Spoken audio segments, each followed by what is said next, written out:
for being here. Thank you for being here. Nicholas, thank you for being here. I see you guys are first and second. Welcome, and happy Monday, everybody. I'm so happy to see you all today. I'm so happy. I got some seriously bad leg. I got some leg today, but you know what? It's okay. I can still see the chat. I can still see everyone saying hi and hello. I got my slime pets today. My slimy boys. They're all here today. They all decided they want to hang out in my room because it's so cold. It's so cold in here. Let me finally figure out how to make himself cold in this room. It took years, but he did it. He finally figured out how to make this room air conditioned. So now it's nice and comfortable and cool. It's nice and comfortable and cool. And my slimy pets, they don't like the hot so much because it makes their form kind of unstable. So we have them in here with me today. Yeah, I got Goop on my head, Violet's back there, Peach is on my bookshelf, Barry is on my sofa, and Rinchy's just chilling out. So yeah, hello, good morning, hi. I hope everyone is having a wonderful day. I hope everyone had a great weekend. I hope everyone kept cool. I hope everyone kept cool during the heat wave on the northern hemisphere. It was icky. It was super icky. We had the heat wave on my end this weekend, and it was awful. It was super icky. It was super sticky. It was super hot. Oh god, it was so uncomfortable. I got so sick from the heat. That's how hot it was. It was like pushing almost 100 degrees around this way, which is like 38, 39, 40 Celsius almost. And for my Celsius loving friends, I don't know. My conversions are terrible. So you know, it was roughly around that kind of icky, disgusting hotness, and yeah. But I survived, and hopefully it gets cooler. It's not a very nice Monday on my end. It's very hot and humid. We're coming off the tail end of the heat wave, but it's very, very humid. I woke up this morning and I felt like I had a wet blanket on me. That's how humid it was. It was so gross. It was disgusting. It was nasty. It was foul. And that's the kind of day we're having today. So, yeah. How are you guys doing today? Let me know. I hope your weekends were productive and fun, but safe and cool as well. My weekend, I stayed home all weekend. I was gonna go to the beach, but it was very, very hot, and it made me very, very ill. So I decided not to, and I stayed home. But yeah, so this week is gonna be a productive week. We're back to my normal streaming schedule. I know last week I had to cut my schedule in half because a lot of health-related stuff kind of came up, and yeah. I kind of needed to take care of that. I'm glad you had a great. Yeah. It's -3. I know you're in upside down lesson. I know that's in Celsius. So I know that has to be super cold. I know that's super cold, and I'm jealous. I'm jealous of you, Cal. I want to be in the cold. I want to be in the cold. I hate the summer so much. I hate feeling that hot, icky, uncomfortableness. It's disgusting. I hate it, and I wish it was cold right now. You say it's -3, and I know that's in Celsius. I have no idea what that is in Fahrenheit. I'm gonna Google it. I'm gonna Google that. I'm gonna Google it because I'm so bad at like conversions and stuff like that. Koala. Yes, I want to go to California someday. I do. Hold on. I'm doing that conversion. Celsius. So, how do I spell Celsius? Okay, so it's like 26 degrees. That's still very cold. It's 26 degrees Fahrenheit on my end. That's still pretty cold. I would prefer it to be 26 than to be, what is it now, like 86. It's disgusting. It's disgusting.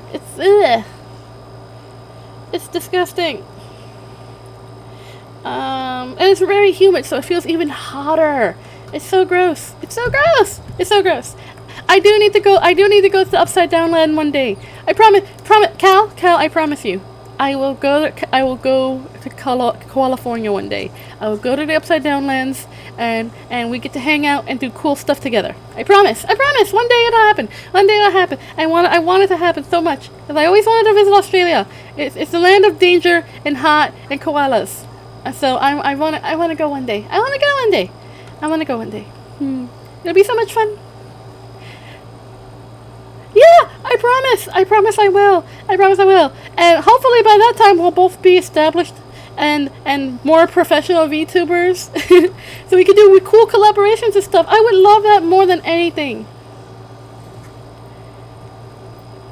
Listen, I don't know anything about Upside Down Land, so you are gonna have to like show me everything. You are gonna have to show me everything. I am trusting you to be my tour guide. I am trusting you on this. Because I don't know nothing about the Upside Down Lands other than like the big opera house, kangaroos, and koalas. That's it. That's all I know. I don't know anything else. Anything else I know comes from movies and hearsay. I have no idea about about Upside Down Land, and I really want to go.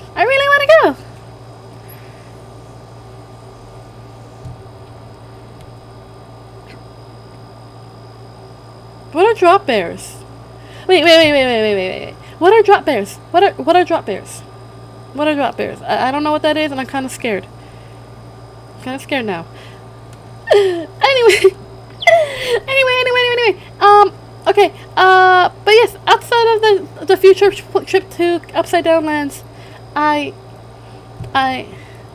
have okay. I have my schedule up. Drop bears. Okay, I'm gonna Google those. Hold on. Oh, drop bears. Are they just koalas? Drop bears. Drop bears.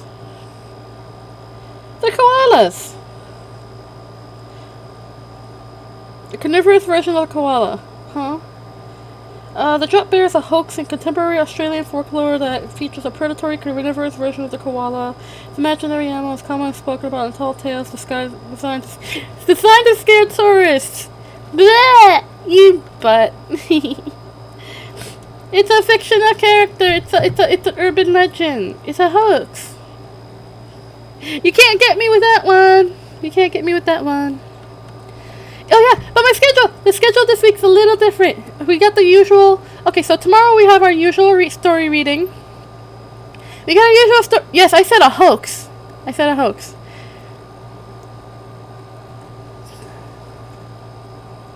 Are you sure it was a drop bear that ate Regan's cat? Or was it something else that ate it? I know Australia land has like a lot of creepy critters that are pretty dangerous. So are you sure? Are you sure it was a drop bear and it was not like a snake or something? That'd be sad. That would be super sad. I'm so sorry for Regan's cat. Let's F in the chat for Regan's cat. F in the chat. We're gonna do F in the chat for Regan's cat. But yeah. So the schedule for this week. Okay. So the schedule for this tomorrow, we're going to see if we can finish the Phantom Toll Booth. Tomorrow we're gonna finish the Phantom Toll Booth. I've really been enjoying reading that story. Last week was the longest stream. Was one of the longest streams that we ever did for story reading, and it was so much fun. And I think that if we continue doing exactly that length, like about almost 3 hour reading, we should be able to finish the book. We are halfway through the book as of last week. We managed to get about 50% of the way. I'm reading it digitally, so it tells me how far into the book I am. So that's pretty great. Okay, so I'm reading the books off the Nook app. If anyone's familiar with the bookstore Barnes and Nobles, I'm using their app, their reader app, on my phone. So it's a little tedious to read. So I ordered myself an early birthday present and got me an e-reader. So hopefully when that comes in, I'll be able to read more stories for you, and it'll be a little easier on my eyes and stuff like that, because reading from my phone is actually kind of painful because the text is fairly small, and I didn't want to mess up my normal settings. Because it's the Nook app itself, and I still don't know how to fix that. I don't really have the option to fix that very much on certain books, so yeah. So hopefully I get my new e-reader, and it'll be a lot easier for me to read for you guys, because sometimes seeing the small text kind of jumbles me up. But yeah, so tomorrow we finish the Phantom Toe booth, and then next Tuesday will be my birthday stream, so I won't be doing a reading stream then. I'll just be chilling out and hanging out. So yeah, so tomorrow we finish the Phantom Toe booth. Wednesday, of course, there's no stream. It always gives me some time to rest my voice and to test out some stuff for future streams too. So I can always mess around with stuff and, make sure to give you guys better content. Thursday is gonna be a drawing stream. I felt super terrible for having to cut last week's drawing stream short. I had received a call. At first I thought it was Lemmy, because Lemmy likes to mimic the phone, but it was actually the phone. And I got called from my doctor to do some more tests and stuff, to kind of, some blood work that didn't come out right. So I had to go take care of that. And I did. And hopefully I hear back from them soon to make sure everything's okay. But I feel great, outside of just being hot. I feel fine, I feel dandy. I haven't heard back anything yet, so I'm gonna go with the whole no news is good news kind of thing. So yeah.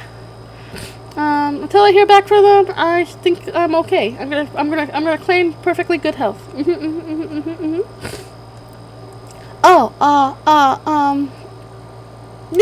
Okay, so Friday's stream is the one I'm the most excited for. But first let me finish my thought for Thursday. Thursday stream, I'm gonna do the drawing stream. We're gonna finish up the little bit of fan art that I was making for a good friend of mine.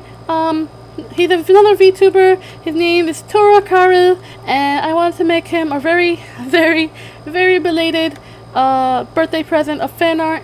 So I was working on it off stream because I felt really, really bad about the progress we made from last week. So I kind of worked on it off stream.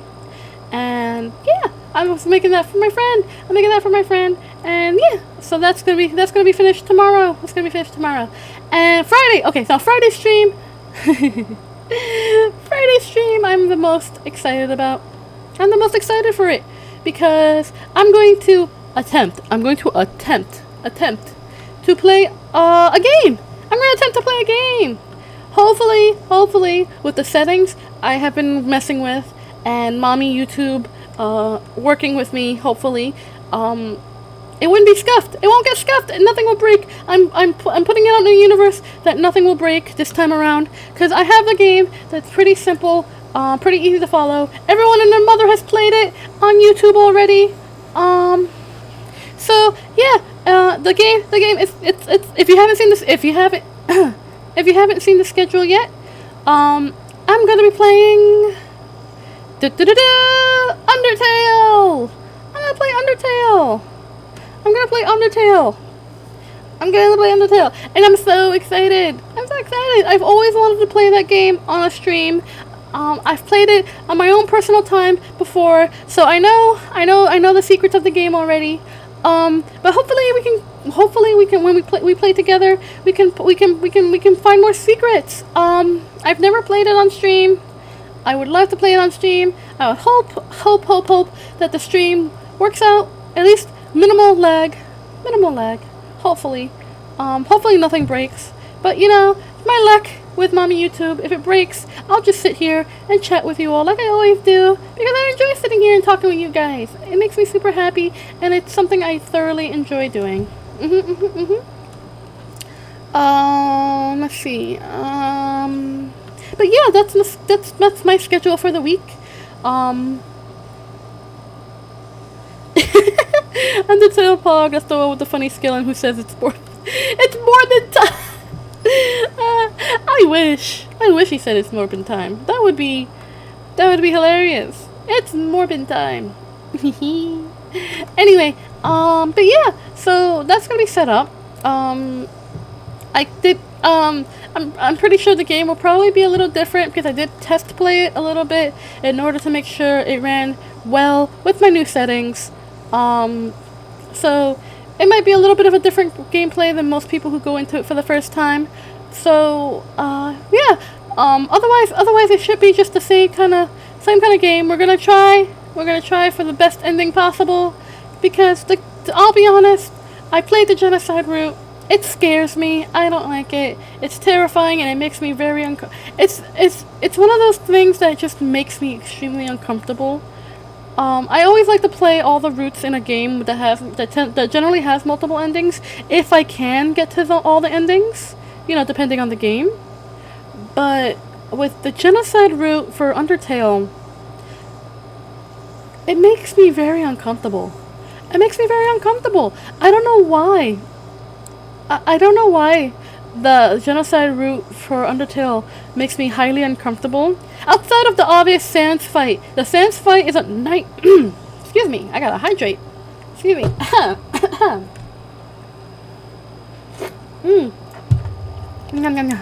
Breakfast smoothie! Okay, the Sans fight in Undertale genocide route always, outside of the fact that it's super duper hard, always made me feel super unsettled. Like, the ending, unsettling. I feel unsettled every time I've tried playing the genocide route. I don't know what it was. It just made me uncomfortable. Like, physically uncomfortable. Like, playing through the genocide route. Knowing what kind of game Undertale is.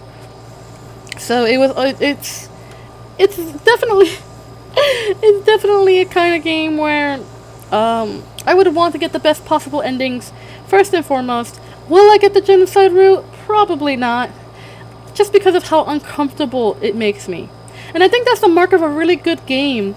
That it can make that, even if it's like the 8 or 16-bit quality that Undertale is, like that old school RPG style, that the actual atmosphere, tone of the game, the way it's set up, the way the world is set up, and all the consequences of your actions make it so that it's just like, it can be really unsettling just to see like these colorful characters all disappear and the atmosphere of the world just be so bleak by just doing one specific route, and how unsettling that can be.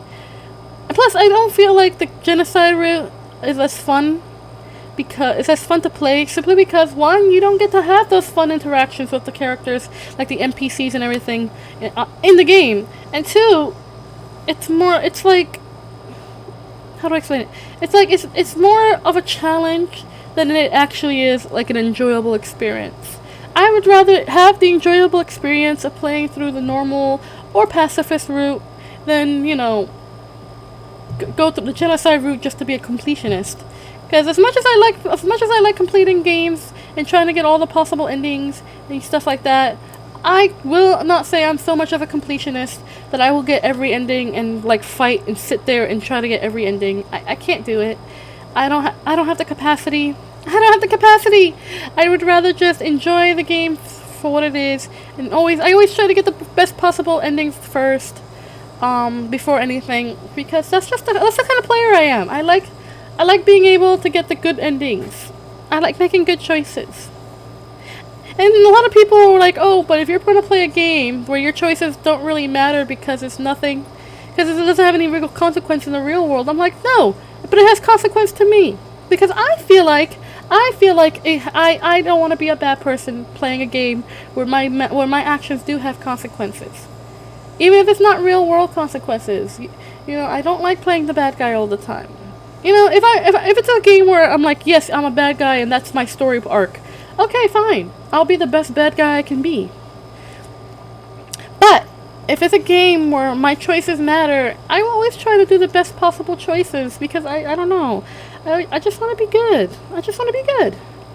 I know it has no real world consequence and it's not really enough reflection on who I am as a person, but it makes me feel good. So, that's what it is. There's nothing I wouldn't do for an achievement. See, I'm not much of an achievement hunter. I'm not an achievement hunter. I'm someone who just really just enjoys the game. If I get an achievement, then that's really cool. And if I play a game enough times where I know how the mechanics work pretty much like the back of my own hand, then yeah, I'll probably do a little achievement hunting. I used to do that with Lollipop Chainsaw. I would play the game a couple of times just to enjoy it, and then I would try to achievement hunt because it was just something fun and challenging for myself. I always enjoy the achievement hunting, like that kind of like a challenge to myself rather than an integral part of the game experience. I find it's like putting it on a little bit more of a hard mode in my opinion. I like playing myself in a game and then I'll make an OC and just have them be the worst human possible. Right, that's kind of how I like to play. Like if I'm playing for like the first time, I'll play as I would in that situation. You know, I play as myself. But if I get bored or I want to try a different route, I would definitely make like a whole new character and just have them be like the antithesis as who I am. You know? Hi Jack, hi, good morning. Hi. The heat wave is slowly dying down, but it's extremely humid. It's disgusting. I woke up this morning and felt like I had a soggy, wet blanket over me. That's how humid it was. It was gross. Oh, that's right. Yeah. Yosemite Park is on fire. I almost forgot. That's awful. I genuinely hope they were able to put those fires out. It's just been that hot that forest fires are breaking out like that. Oh my gosh. I have heard about that. It's awful.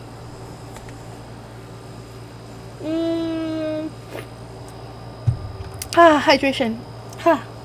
Although my breakfast smoothie is a little on the thick. It's a little bit of a thickums right now. A little bit on the thick side, so I'm gonna have to actually drink water. My throat's been super dry. Because Lemmy figured out how to turn his inner space into an air-conditioned room, which is why my slimy friends are here. Because the heat the heat has been destabilizing them, so they've been more stickier and goopier lately. So they're in my nice, cool Lemmy room now, so they can cool down. I have them all over the place. I'm so happy that they're here. I love my little slimy pets. Oh, if you guys have seen my schedule on Twitter, Nicholas at Vanderwart. I can't speak today. Vanderward Art has made a lovely picture for this week's schedule with my little slimy pets, and I'm so happy. It's so cute.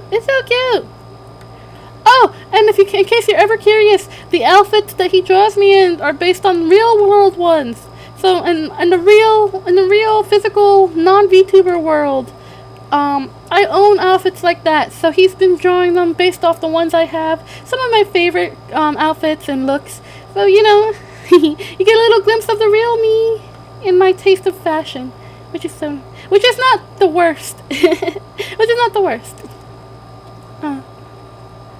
Yeah, I have been finding ways to keep myself cool. Lemmy has finally figured out how an air conditioner works, and now he keeps the room cool. He keeps the inner space cool. So right now I'm perfectly comfortable. It's nice and cool in here. My slimes have stabilized because the heat makes them a little goopier. So now they're nice and stable and not super sticky and goopy anymore. It's my Aw, shucks. Thanks, Cal. I try. I really like the odd fashion. Odd fashions. I don't follow trends normally. Because in real life, I'm actually a plus size individual. I'm quite a chunk. It can be very difficult. It can be very difficult to dress. Like anyone who's plus size knows, it can be very difficult to find fashionable items or dress fashionably to a chunkier body type. So, you know, I try my best to really look at fashion trends for plus size individuals and look at my own body shape to see what works for me and what flatters me and what doesn't. Sometimes it's a hit, sometimes it's a miss. Although I think I've gotten enough practice in to know what works for my body type and what doesn't.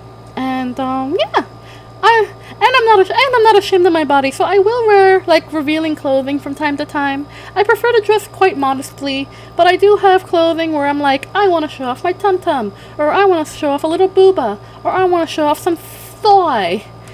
And you know, that's perfectly okay. I like my body exactly the way it is, and I have very few insecurities with my body I think I look pretty good, and I like the way my body is right now.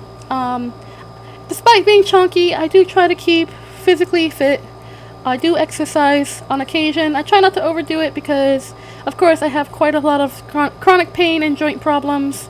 So I don't overdo it, but I do try to keep physically active when I can. You know, long walks, some light weight training, things like that, just to keep fit. But yeah, I like to incorporate a little bit of the real world me into my streams and into my art and schedules and stuff like that, because I am me. Even if I am just a part of even my model is just a part of who I am. I am K and K is me, and I like to be able to show me to you guys, because I feel like we're all going to be good friends, and I want to be real with you guys. So for me, this is the best way to do so. And showing off my fashion, I want to flex just a little bit. I'm not a fashionista, but I think I can coordinate an outfit pretty well.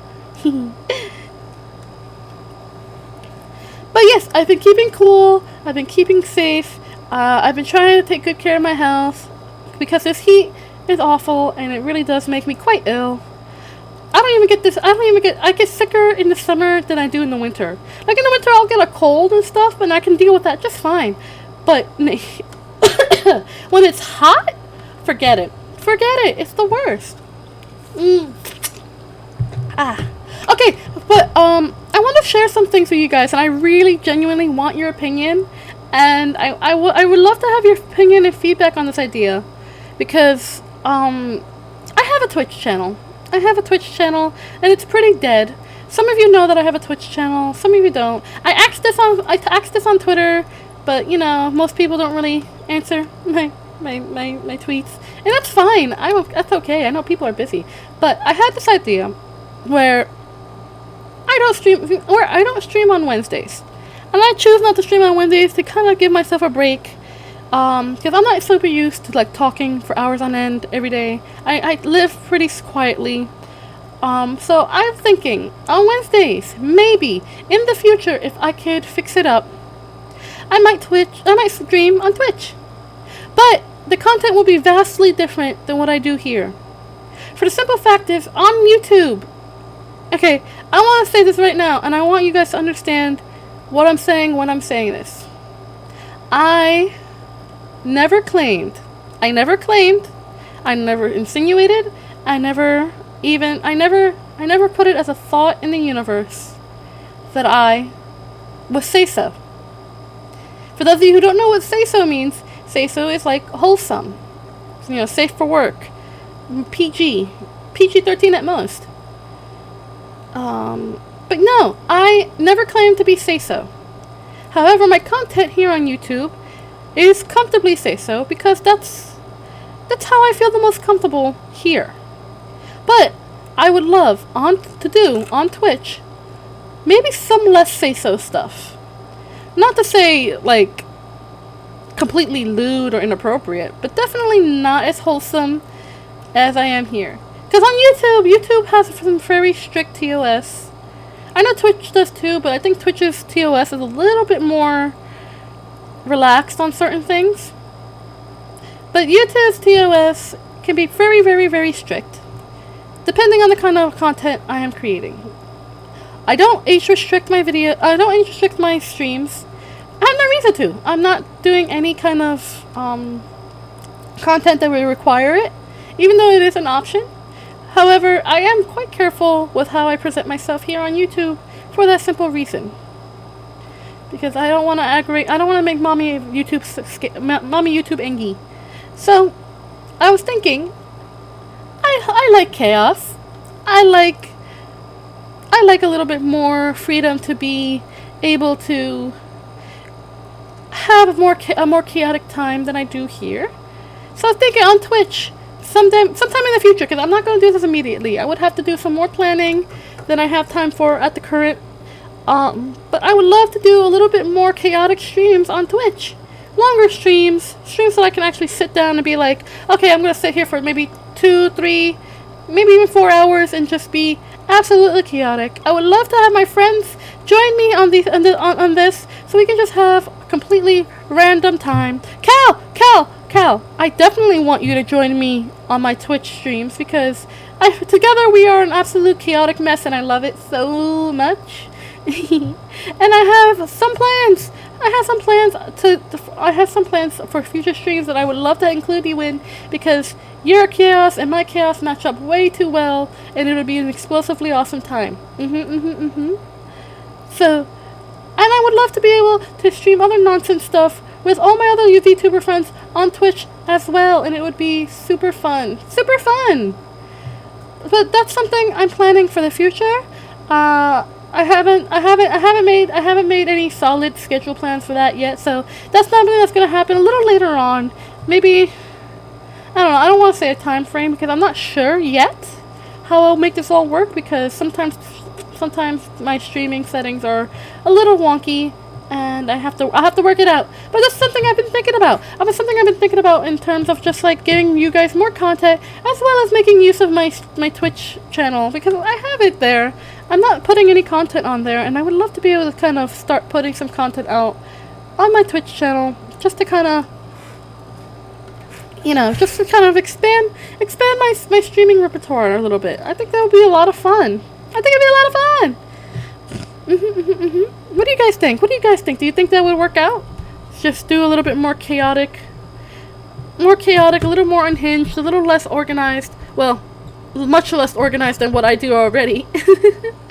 And yeah, I would love to be able to just be like on stream and be a lot more relaxed and be a lot more like, okay, I'm just gonna say what's on my mind and fluff it. It is what it is kind of deal. Instead of being a little bit more mindful here on, YouTube.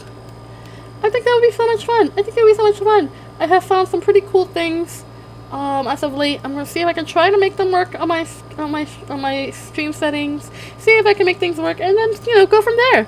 That's been something I've been thinking about for quite a bit. Not like a super long time. It was a thought that kind of popped up over the weekend, and I would love to be able to make some more content for you guys that's a little bit more, how do I say, more natural to me. Because I'll be honest, I'm nice. I am nice. A lot of people say that I'm nice. I have to accept the fact that I'm a nice person, but I don't think I'm that nice, you know what I mean? I don't think I'm as wholesome as, people are saying that I am. And I'm okay with being wholesome. I actually feel the most comfortable this way. But I also want to be able to say, hey, here's another side of me that I want to show you guys. Just not here,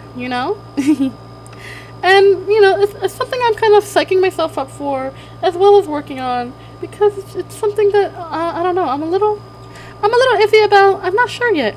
It's just a thought for right now. Nothing's going to come into fruition. It won't be, and if I even do plan on doing something like this, it won't be for some time. But I think it's just like a really nice kind of just, talking with you guys, because I really value your guys' input as my floofles and my friends, and I really like to hear your opinion. I really like to hear your opinions.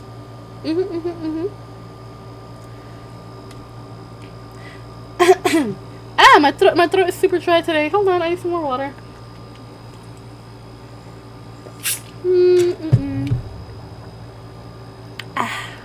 Yeah. Okay. Anywho. But yeah, so that's the plan for the week. That's the plan for the week. I have a game lined up for you guys. I have my drawing stream, which will be finishing up the drawing. I'm pretty sure I did the so for the drawing stream, I kind of did the line art off stream. I continued working on it off stream because I felt a little self-conscious about how I was doing the art. I won't lie, I was, but at the same time, because I had to go to the doctor, I didn't get the chance to finish. I didn't get the chance to progress as much as I wanted. I wanted to end the stream last Friday, at least with some of the line work done. So I did in fact do the line work off stream, just so we can have some more progress. At this point, for the drawing stream, it'll just be cleaning up the line work, making doing some finishing touches, and then of course doing the coloring. I would probably I know I do a lot of flat colors whenever I color my pictures, but I'm gonna see if this time I might try my hand at shading. I'm not great at it, and if it doesn't come out, oh well. But But yeah, I'm going to try to do my best for that. Tomorrow, Phantom Toe Booth, we're going to finish that bitch. We're going to finish that bitch, and we're going to have next Tuesday all free, so I don't have to worry about, reading a book on my birthday stream. That's exciting. I'm so excited. I can't believe that my birthday is only a week away. It's so exciting. I'm so eager to share my birthday with you guys. I really am.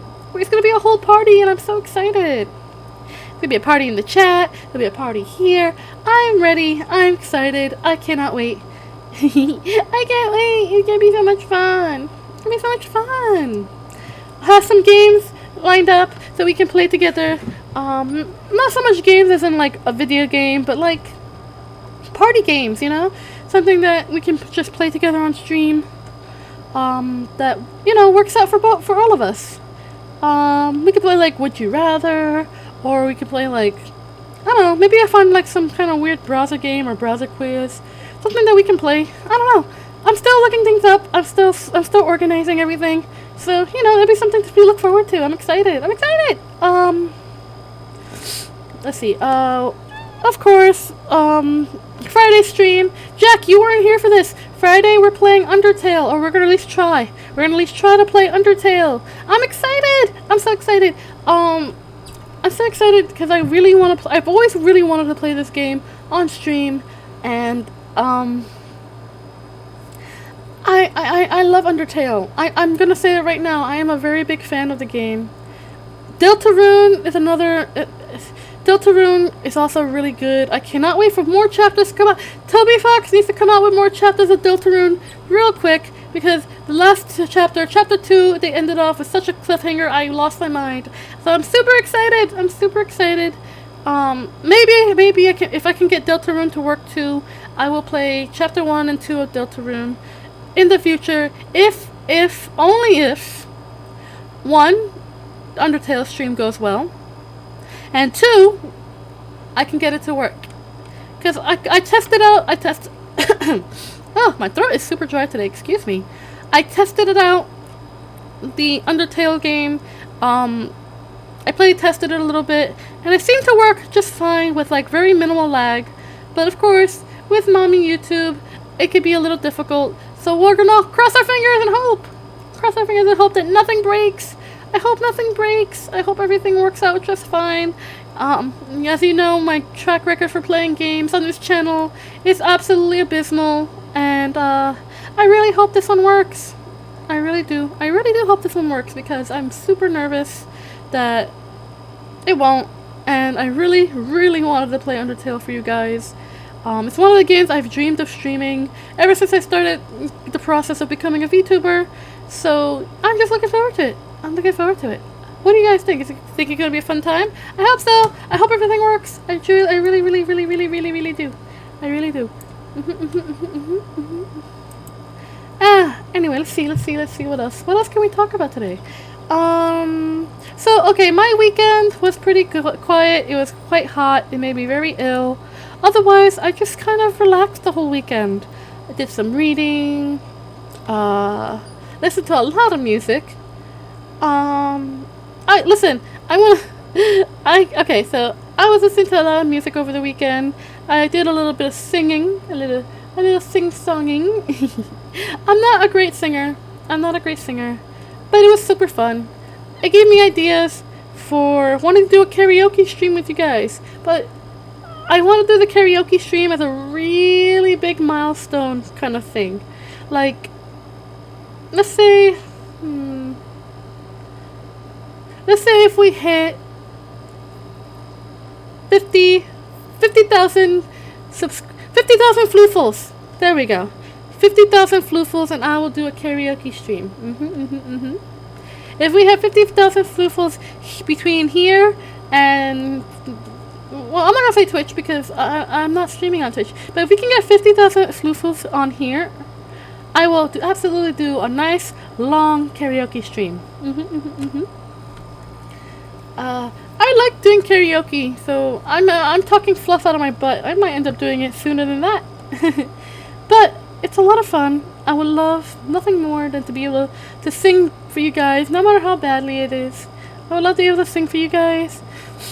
but I want that to be a milestone thing. I want to be able to celebrate with you guys. And for me, karaoke is a weird kind of celebration where I just want to be able to give you guys, like, another part of myself. Because I like to sing. I'm not great at it by any means. I'm not a professional singer. I've never had any lessons. So it'll be a fun experience for you guys to see a part of me that I rarely ever show anybody. Like, if I could sing in front of somebody, it's because I'm extremely comfortable. And I'm not saying I'm not comfortable in front of you Floofles, but it is something that I would really have to kind of build myself up to do. It would definitely be something I would have to build myself up to do, and it's kind of scary. It can be kind of scary sometimes, you know, exposing a part of yourself that's a little bit more vulnerable. For me, singing is definitely something that makes me feel vulnerable. But I always sing when I'm in such a good place, and I'm always in such a good place when I'm with you Floofles, so I can't really sing all that often.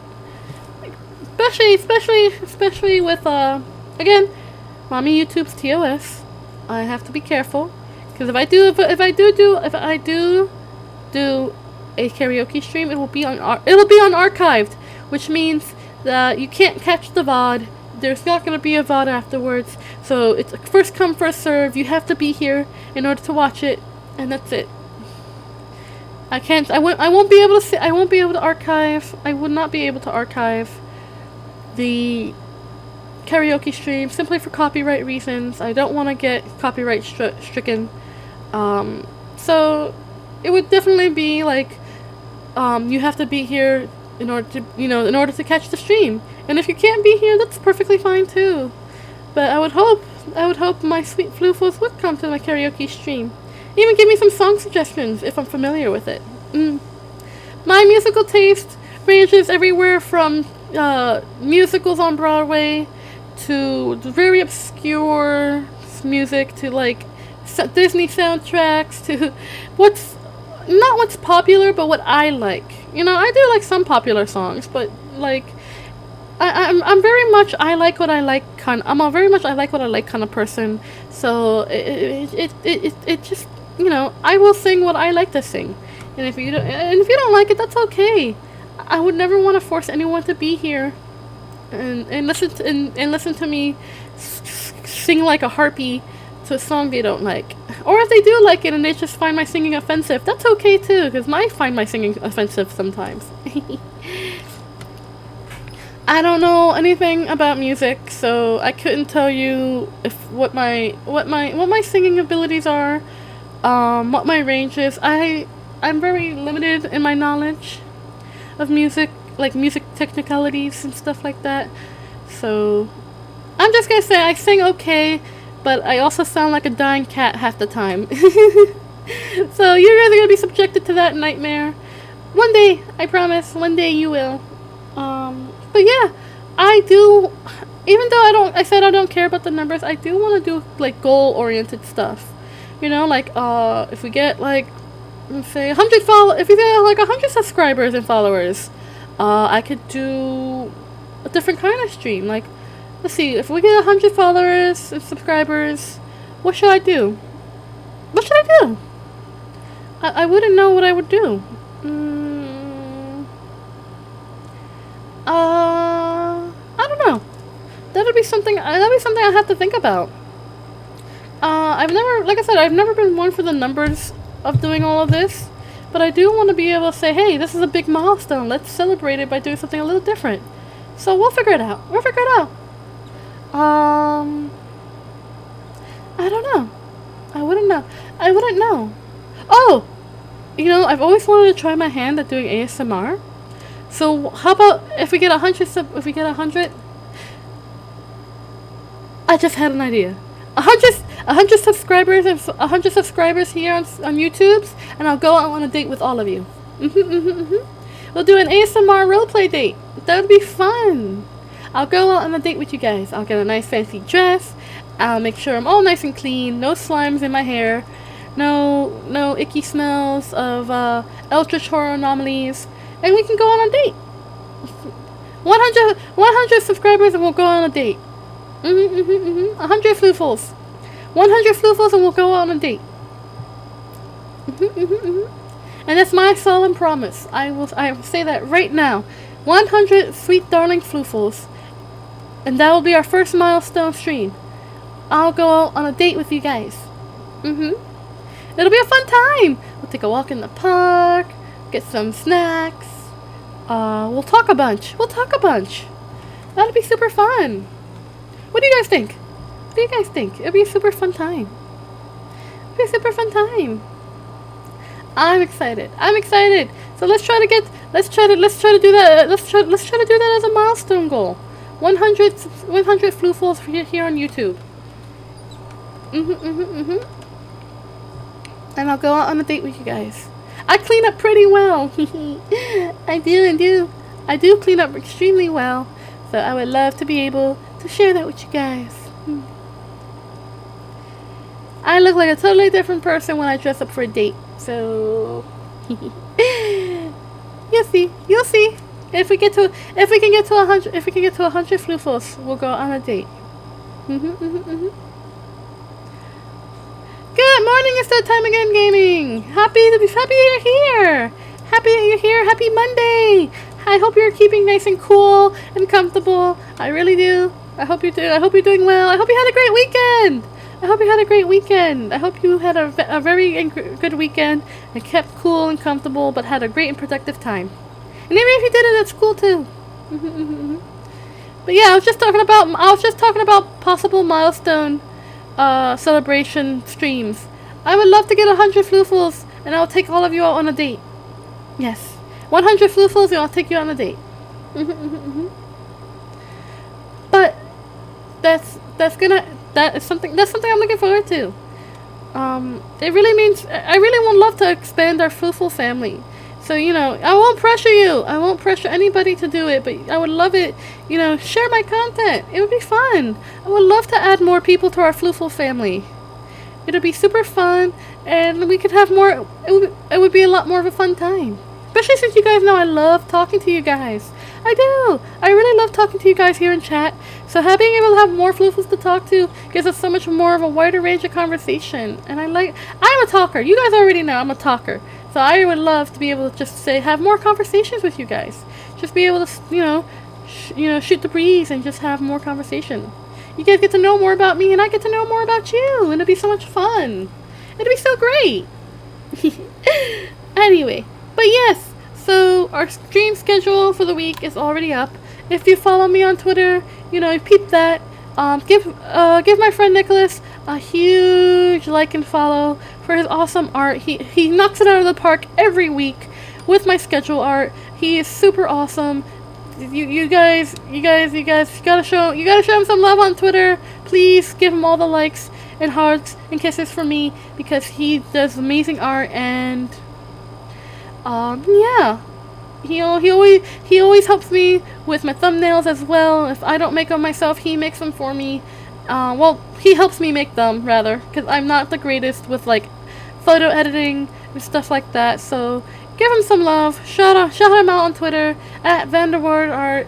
He is awesome, and I really genuinely want you guys to show him some love, because he does such an amazing work all the time. And I feel like I never give him enough credit. He does such great work, and I'm greatly appreciative of it every time. You were dying this weekend. I know, it's so hot. It's disgusting. It's icky. I was also not feeling so great. The heat actually got to me, despite Lemmy finally just learning how to become an air-conditioned room. It's very hot. It was very hot, very uncomfortable. Very, very, very icky, and now it's icky and humid and sticky and disgusting. Air conditioner can only do so much. And yeah.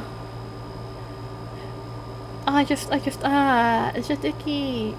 It's icky. I've been streaming for almost an hour now, and I forgot to update my Twitter telling people I was streaming. Oh well. Oops. Oopsie doopsie.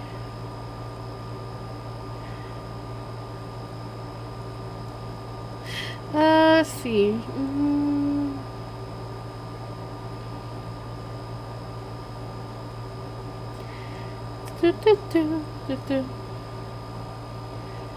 I can't spell. Just updating my Twitter because I forgot to do that. Because I'm a bit of a silly goose today. My brain's all over the place because I'm just excited for this week's stream schedule. Since I'll be attempting to play a game, I'm actually very eager. Kind of makes me wish I put it up earlier into the week, but at the same time, I feel like finishing up a game and whether or not it's successful or it breaks, kind of on par with ending the week with, on par for my streams, my stream record. Because the last games we try to play have absolutely all broken, which is, of course, so typical for me. So hopefully this time it doesn't do the thing. It doesn't do the thing this time. We're on break. But, that's just my luck. That's just my luck. Let's see. So I spent the weekend watching movies, just generally chilling out. I watched some movies on Netflix. Just to kind of, kill my time. I again watched The Boy. Of course, I always enjoy watching The Boy. My love-hate relationship for that movie is forever ongoing because I love it's a well-made movie. I will not lie. I love the cinematography. I love the way all the actors kind of portray themselves. I still hate the protagonist because she's just kind of dumb. She's still dumb. I will never not think how dumb she is. Because she was just, again, so quick to believing that supernatural. Although I will give her credit, she did try to debunk it. It's still kind of like, oh, this is a ghost child, rather than, are you sure there's no one living in the walls? It was an old, big house, and it would have made more sense that there's someone living in the walls, rather than, oh, this doll is possessed. Like, I believe in ghosts, I do, but gosh darn it, I would not automatically chalk up any weird stuff happening to ghosts. At all. I haven't seen the Black Panther 2 trailer yet. I don't think I'm emotionally ready to see it yet. With Chadwick Boseman having passed away, he was such a phenomenal actor and a phenomenal talent, and from what I've heard, a phenomenal person, and I don't think my heart is emotionally ready to see it yet. I will eventually. I will. I'll probably see it late. I'll probably sack up and watch it later today. But I don't know. I feel emotionally conflicted because I did love Black Panther. Chadwick Boseman really brought that character to life. He really brought T'Challa to life. I cannot imagine anyone replacing him ever. I don't think anyone ever could replace him. And I don't think anyone ever will be able to replace him. At least as T'Challa himself. I don't know.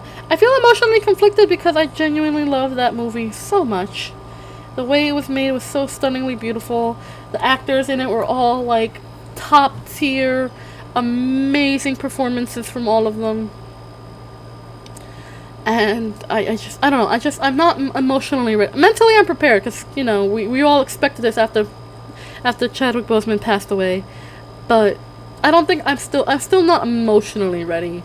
Like I've invested my brain, my money, and my emotions into the MCU, and knowing that one of the most prominent figures in the MCU is gone, and my heart isn't exactly ready yet. Oh, I believe they go all out. I really do. I heard that they paid a massive tribute to Chadwick Boseman in the movie. They really went all out in his memoriam and stuff like that. And I'm not emotionally ready. You guys know I cry very easily. I'm a big crier. I'm definitely someone that can cry easily. So I'm not emotionally prepared to see that just yet. Knowing what I know and stuff like that. I'm bracing myself. I'm bracing myself to watch it because I'm not prepared. I'm not prepared. I'm not prepared. I'm very, very not prepared just yet. So I'll probably watch it later today. I probably will cry quite a lot. But I don't think I'm ready just yet to watch it. So, but don't worry, I will watch it. I will watch it. I just need time. I just need time. Just a little bit of time. To kind of brace myself. To brace myself. Let's see. I've also had other ideas of doing other stuff as well on here. Tier lists. Okay, so I've seen a lot of you VTubers do like these VTuber tier lists, and I thought they were super fun. I definitely would love to try. To do that with my VTuber friends. You know, have them submit their PNGs to me, and not so much like a, you know, like a lot of people do like a smash or pass kind of thing. I would just like to do something a little more, well, something similar, just not as like smash and passy, not so much thirst trappy. Although, let's just be honest, a lot of my VTuber friends are really, really hot. There's some seriously hot people out there, and they're also wonderful. And I'm just like, yeah, I simp for all my friends. You gotta simp for the homies. You're right. You gotta simp for the homies. It's like a rule. You got to simp for the homies. That's the best way to support them. Oh, and the She-Hulk trailer. I haven't seen the She-Hulk trailer yet either. I heard a lot of people already bashing it before I even got the chance, so I'm just like, I want to make my own judgment call, but I really wish the hate would die down first. Because I am also the type of person that doesn't like to follow hype. You know? I haven't seen Stranger Things because of the hype. A lot of people are like, oh, it's so good. Oh, it's so good. Oh, you know, this season's coming out and it's going to be crazy. Or this season's coming out and I want to do it. Like, I'm like, I don't want to know anything. I just want to be able to watch it. But everyone's like, oh, you have to see Stranger Things. Oh, you have to see Stranger Things. It's like, I'll see Stranger Things when I'm good and ready, damn it. I will see that shit. Because, like, everyone's like, you gotta watch it. I will watch it when I'm ready. I originally wanted to... You know, I'm the type of person that also likes to wait for certain series to finish so I can just sit and binge them all in one go. So I will watch it when I am ready. Because I genuinely don't like hype. Because sometimes they'll be like, oh, you gotta watch this right now because it's so cool. And then sometimes it doesn't live up to the hype. I think the only exception to that I have seen as of current was Squid Games. Squid Game actually lived up to the hype, and I was actually impressed because it was something I was interested in watching in before the hype kind of started surrounding it. Like I like to keep up to date every once in a while on what comes on Netflix. You know, what's new that comes on Netflix. And I saw Squid Game and I was like, oh, that looks really, really interesting. So, you know, that one lived up to the hype, and I am looking forward to season 2. Although I'm not happy there's gonna be a season 2. Because they could have ended it on season 1 and it would have been a perfectly fleshed out season, a perfectly fleshed out like one-off. But now they have season 2 happening and I'm a little concerned, just a little bit. But I genuinely hope that they keep it on the same level of quality as the first season. Or even go beyond it. I genuinely hope that they really, really keep pushing the envelope on this series and make it so engaging and keep it like edge of the seat, emotional roller coaster that it is.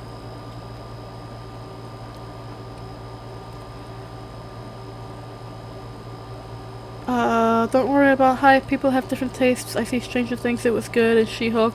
People were complaining about the non-important stuff, which they fixed, and it looks great. Listen. I get it.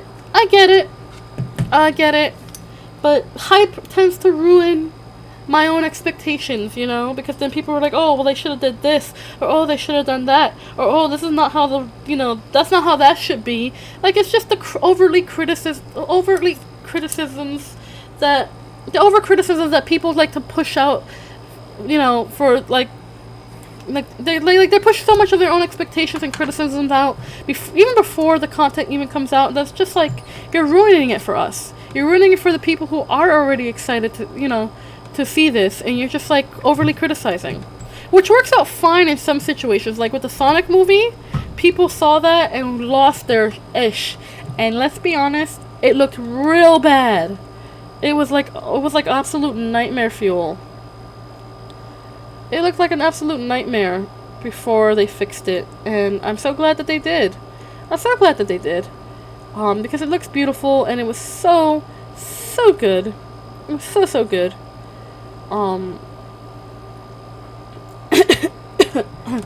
It was so good. Both the first and the second movie. I am looking forward to the third movie. I do genuinely hope Jim Carrey comes back for the third movie, because that would be so awesome.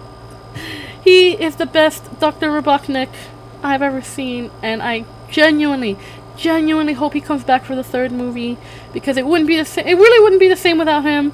I don't think there could be anyone that could replace him as Dr. Robotnik. He really brings that character to life in a way that is so new and fresh at the same time very faithful to the character that he is.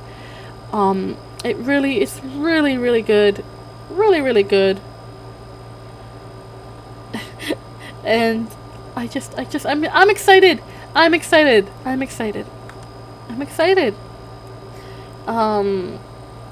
I saw there was going to be a huge lineup for Marvel, the MCU, and I'm really excited for the MCU. I'm really excited for the next phase of the MCU, because it looks really interesting. There's a lot going on, and I'm really excited. And I don't know, I'm just really excited. I'm just really excited for it. It's just so much. It's just so much that's going to be coming out. That's why I'm saying don't listen to those people. Half of them are not even real fans, so I read them off easily. They said Morbius was trash. I'm like, they stupid, that movie was dope, lol. I haven't seen Morbius. I haven't seen Morbius because I'm genuinely a little concerned. Well, first off, I'm not super familiar with Morbius's comic book history, so I couldn't make much of a judgment. So if I went to go see it, I would be like, that would be my experience with Morbius. I would have really nothing much to base it on. Which I generally don't like doing whenever I'm watching like a Marvel piece, because I am a Marvel fan, and I do know a fair bit about Marvel and DC, like Marvel and DC history. I don't even bother with the DC movies. Those are junk food to me, because DC movies are trash, and no one can tell me otherwise. No one can tell me that DC movies aren't trash. They are. Not all of them, granted, not all of them, but the majority of them are. And let's be honest, Shazam might have been the only DC movie that wasn't awful. Let's just be honest, like, all DC movies tend to be really, really bad. The shows, however, the are always slamming. The animated series, listen, DC's animated series are slap so hard. I would watch an animated DC movie or DC show over a live action any day. Over live action. Like, DC cannot do, like, properties cannot be done live action. It just doesn't translate well. It doesn't translate well at all. And I don't want to blame, like, I don't want to blame, like, the production companies. I don't want to blame, like, the directors. They're doing the best with what they can, but they just make it so much more grittier than it needs to be. Like, we know DC is dark, but it doesn't have to be so dark that you can't see anything. I hate watching DC movies because I just feel like I'm sitting in the dark. Hi, Red. Good morning. Hi. I'm just talking DC. I'm just talking crap about DC and Marvel movies. I'm just talking a lot of crap about a lot of stuff because we just kind of got to the topic of movies. So yeah. I'm just saying I like both DC and Marvel. Like, I'm not gonna pit one against the other. But in terms of quality, I gotta drink more water. I have a very dry throat today, and I don't know why. Hold on. Mm. I like DC and Marvel content. I'm not gonna pit one against the other, say which one's better, which one's worse. But in terms of their like media adaptations, there's a lot of hit and misses, especially from DC. I do have high expectation from DC because they have some pretty awesome characters, villains especially. I love DC villains. I love the DC villains. They are so good. DC movies are okay. I wouldn't hold them up to Marvel, but animated movies, yes, DC's animated movies are top tier. They do it right. They get the atmosphere and the world and the setting so perfectly that the live action movie directors for DC need to take notes because it's so good.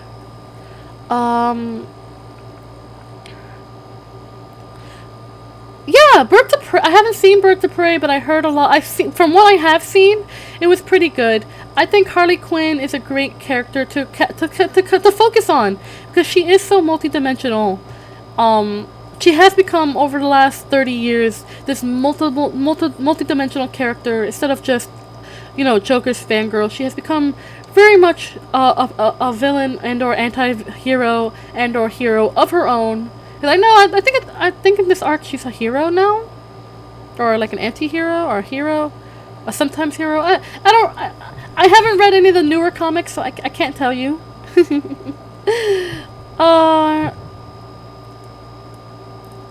But yeah, I think that with Birds of Prey, it was pretty decent.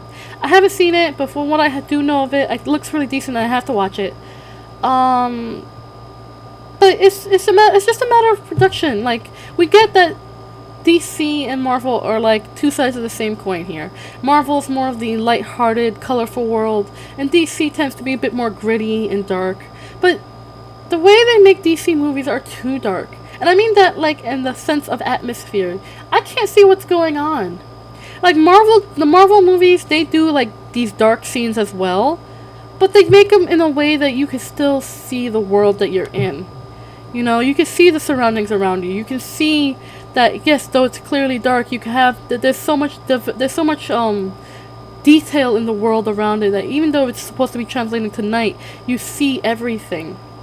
There are a lot of movies that, like the Lord of the Rings movies, are a great example of doing like the dark scenes so beautifully that you can still see everything. That yeah, it's dark, but they don't use total darkness in their movie. They use like tones of blues and different lighting techniques that just show that yes, it's nighttime, but you can see everything. I think that's how the Lord of the Rings movies going to be. The Lord of the Rings movies I can never see them being remade. I cannot, because they are so perfect. So perfect. Yes, they are with their flaws, because people who are like book purists are like, oh, but where's Tom Bombadil? Oh, where are these events that happen? Oh, where about these characters? Oh, this didn't happen in the book. It's okay. Please. That's just nitpicking. That's just nitpicking. Everyone who nitpicks always forgets the fact that, hey, this was made and it's so close to, and so faithful an adaptation to the book. I can never see anybody but Elijah Wood play Frodo. I can never see anyone but Ian McKellen playing Gandalf. I can never see anybody but oh god.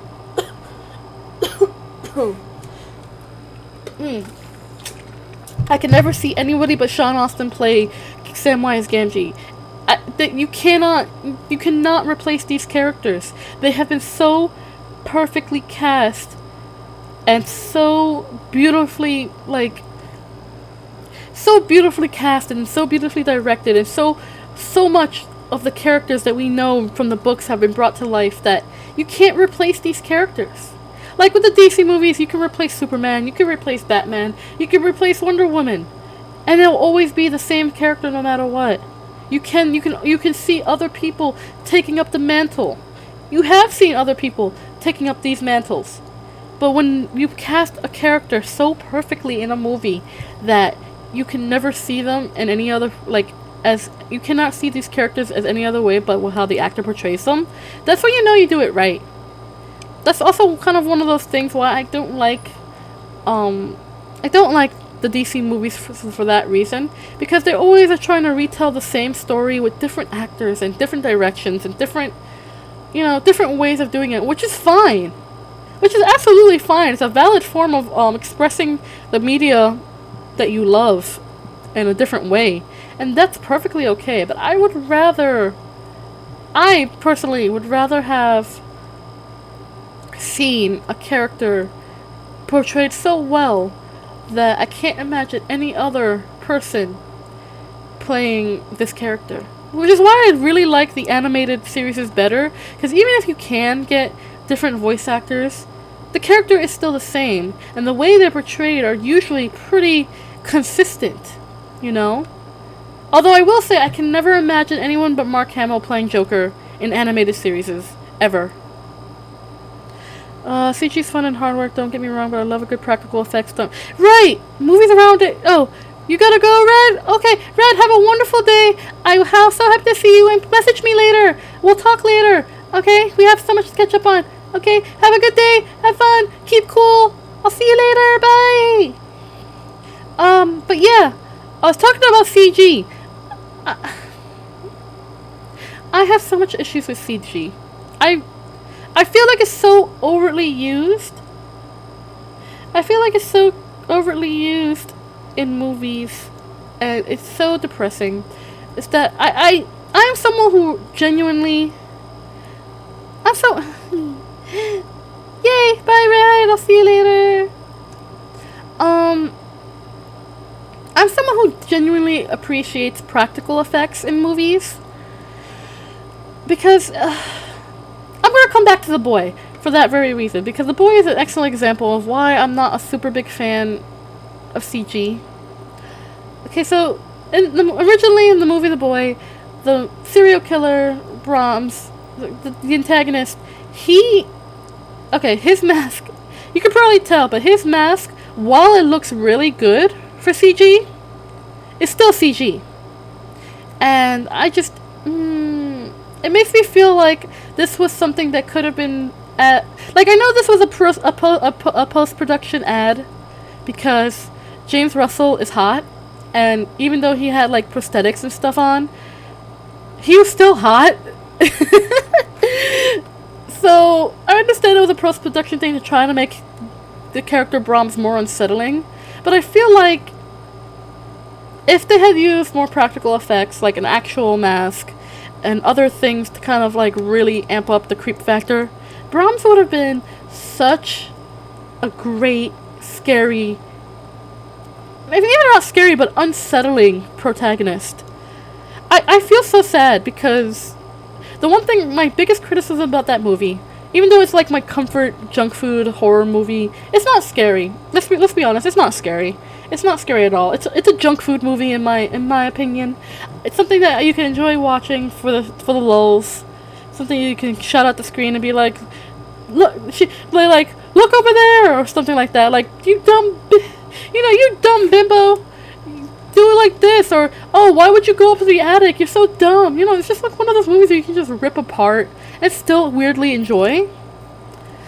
But, my biggest issue is just that they didn't make great use of James Russell's character in this. I would have loved more unsettling moments with Brahms, the character himself, being more prominent. Yeah, we get that he's the whole big twist was that he's alive and living in the walls, but context clues could have made anybody figure that out really easily. I kind of figured it out from the first watch, was oh, they save their food, they clean up their rat traps, they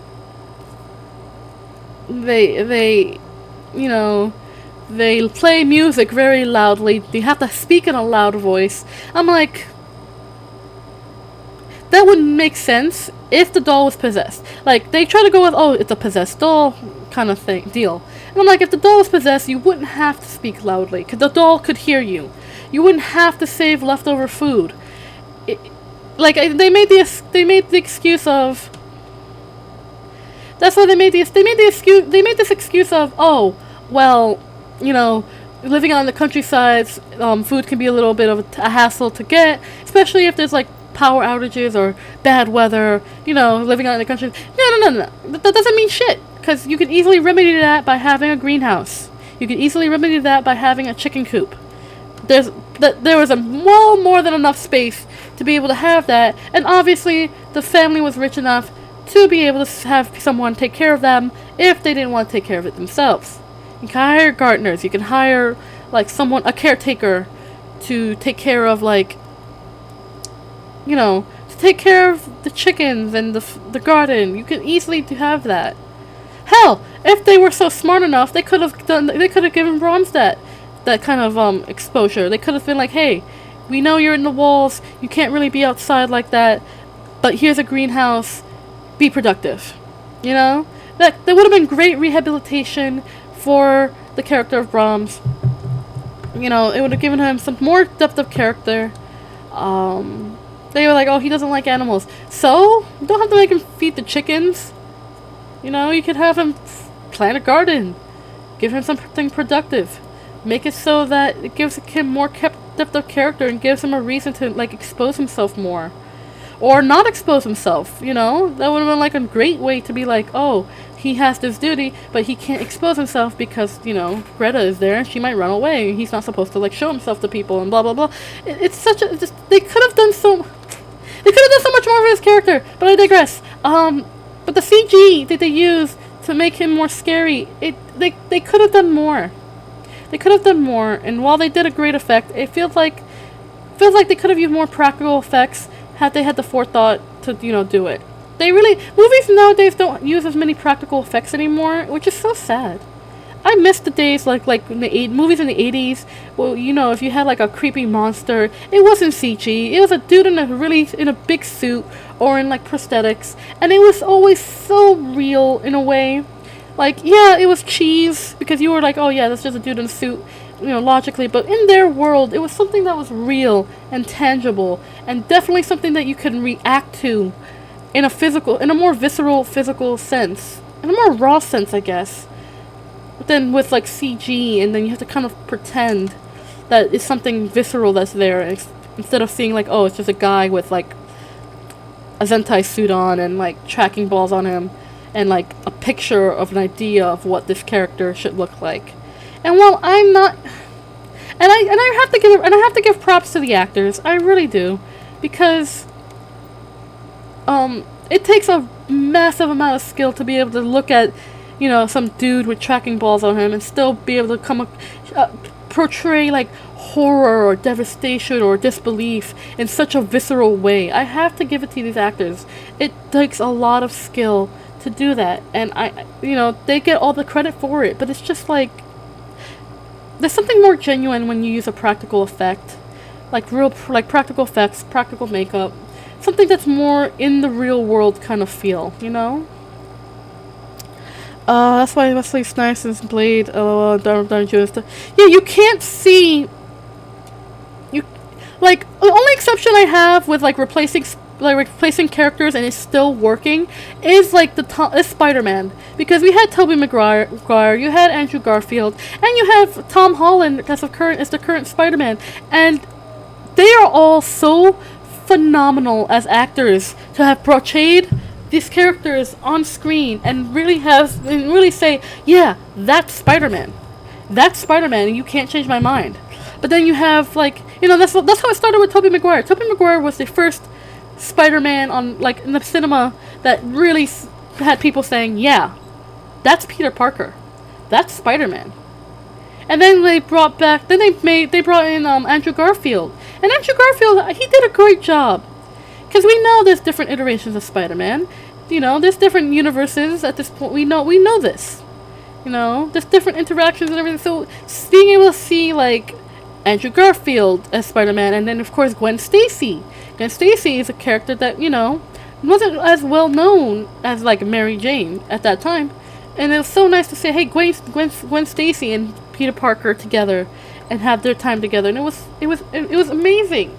It was super amazing. I'm not saying that Gwen Stacy wasn't one, though. She was well established in the comics at that point, but I'm just saying if you're someone who follows the pop culture and you only knew Tobey Maguire, Spider-Man, and then Mary Jane, then you would be like, oh, well, then, yeah.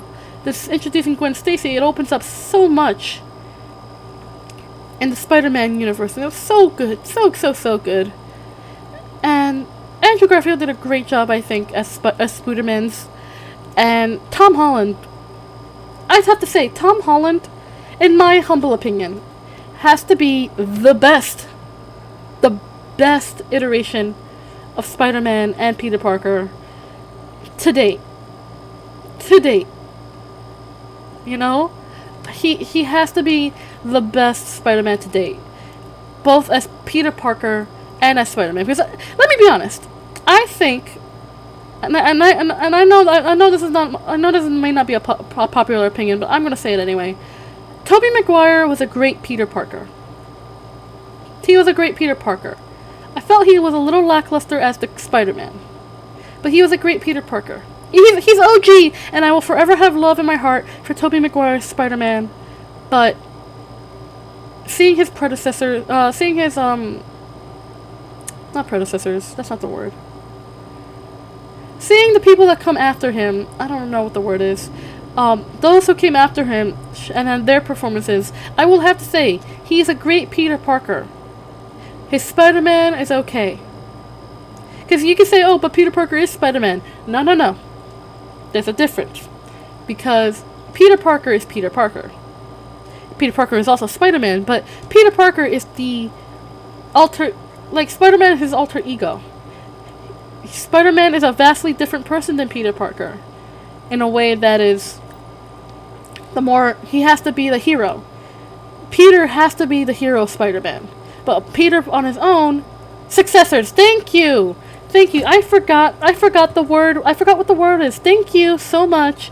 It's successors, yes. His successors. When you see the successors after Tobey Maguire, you can kind of understand where he was lacking as Spider-Man, the hero. Rather than just Peter Parker the person. He was a great Peter Parker the person. But he was kind of lacking in the hero Spider-Man, you know? Then you have Andrew Garfield, who, he's charming. He's a charming dude. But he did a good Spider-Man the hero. He was a very much Spider-Man the hero. And a very lackluster, not very lackluster, but a lacking Peter. Like, his Peter felt just a little bit clumsy, just a little bit forced, I guess, in my opinion. He did a good job as Peter, but it didn't feel like he was being Peter Parker. It feels like Spider-Man trying to be Peter Parker, you know what I mean? He very much has the I am the hero kind of thing in him that makes him a really great Spider-Man in his movies. But as Peter Parker, I felt he was lacking that kind of wit and charm that Peter has as a person, as well as that little bit of clumsiness that he has, because we all know Peter's a nerd.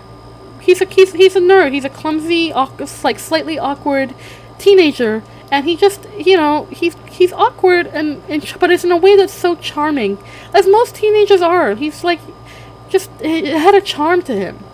I feel like Andrew Garfield's Peter Parker kind of lacks that in his movies. He's a great actor. I think he did a great job in Spider-Man movies, but he was a great Spider-Man, not so much as a Peter Parker. And this is where Tom Holland comes in, because Tom Holland, I have to say, he has to be the perfect balance of Peter Parker and Spider-Man in terms of his portrayal. I have to say that because it's you look at him and you're like, that's Peter Parker. That right there is Peter Parker. That's him right there. Because he was quirky and awkward and funny and charming and clumsy, and that's exactly what Peter has always been. He's always been this kind of awkward, nerdy kid that had this charm to him that made people either like him or hate him. And then as Spider-Man, he has all the strengths of Spider-Man. Like, yes, I am the hero, but also I still have this kind of charm and wit to myself that I keep from being Peter Parker. Like, one of the things I struggle, especially with Andrew Garfield's Spider-Man. It kind of felt like the wit was forced. Like, it felt too separate, in my opinion, from Peter to Spider-Man. And it's like, Tom Holland does it in a way that's so perfectly balanced that I can't help but just love Tom Holland's Spider-Man so much. He is baby. You can't. I have to say, like, even though we've had previous iterations that we love so very much and still love to this day, if No Way Home has ever been has ever showed us anything, we will always love Andrew Garfield and Tobey Maguire as Spider-Man's past, but Tom Holland is Spider-Man. That's it. He is Spider-Man. That is a character. Like, if you were to tell me that, you know, if you were to show me, if I were to see Tom Holland's Spider-Man before seeing Tobey Maguire's or Andrew Garfield, I would have to say I could not see Spider-Man being played by any other person but Tom Holland. Because Tom Holland really brings him to life. He brings out that kind of geeky nerd and of Peter Parker, like the clumsy geeky nerd of Peter Parker, and the inexperienced but still very much the heroic and like flexible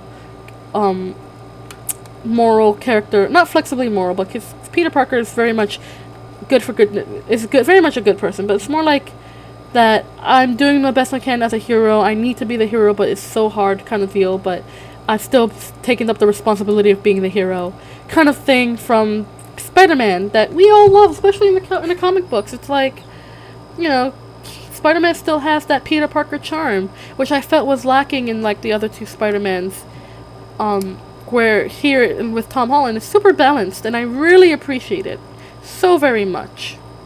Like, I cannot, like, if I were to say, you know, who's the best Spider-Man, it would be Tom Holland, because of how accurately he's portraying this, you know, both Peter and Spider-Man as characters.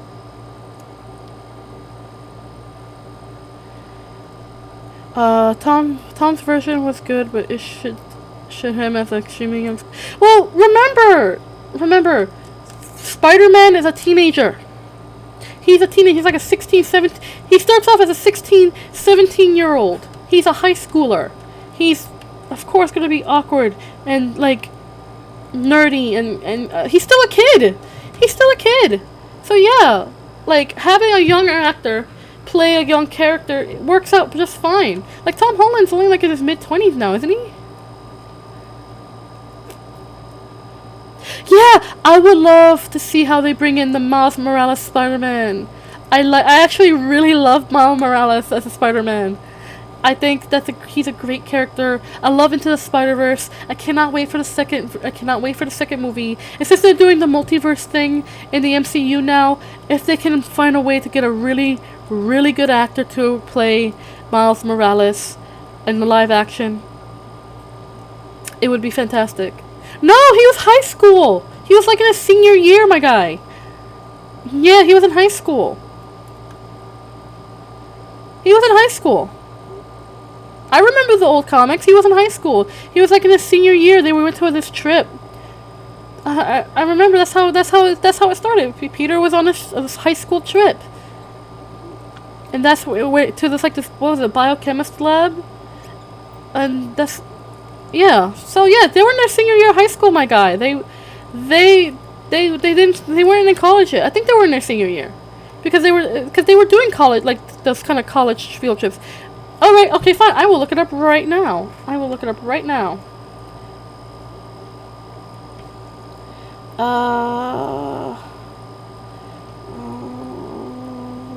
Let's see. How old was Peter Parker in the,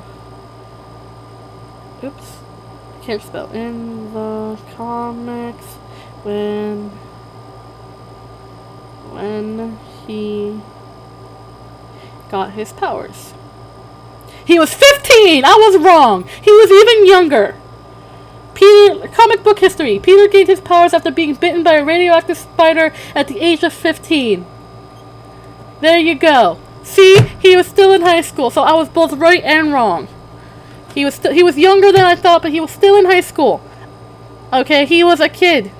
He was child. He was baby. Well, no, not baby. He was a minor. So yeah, he was 15 when he first debuted. There you go. There you go. You were wrong. Sorry. He was 15 years old. So yeah. 15 years old kid with superpowers. Ain't that something? That's why I said, like, even though Tom Holland looked more like a 17, 18-year-old at the time. Yeah, I am talking about the 16th version. He was 15. He was 15, my guy. It's comic book history. He was 15.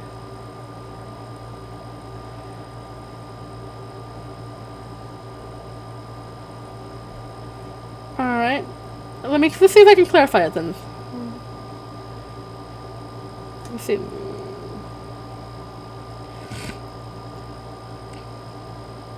Yep, nope, still says it's still coming up as 15, my guy. Sorry.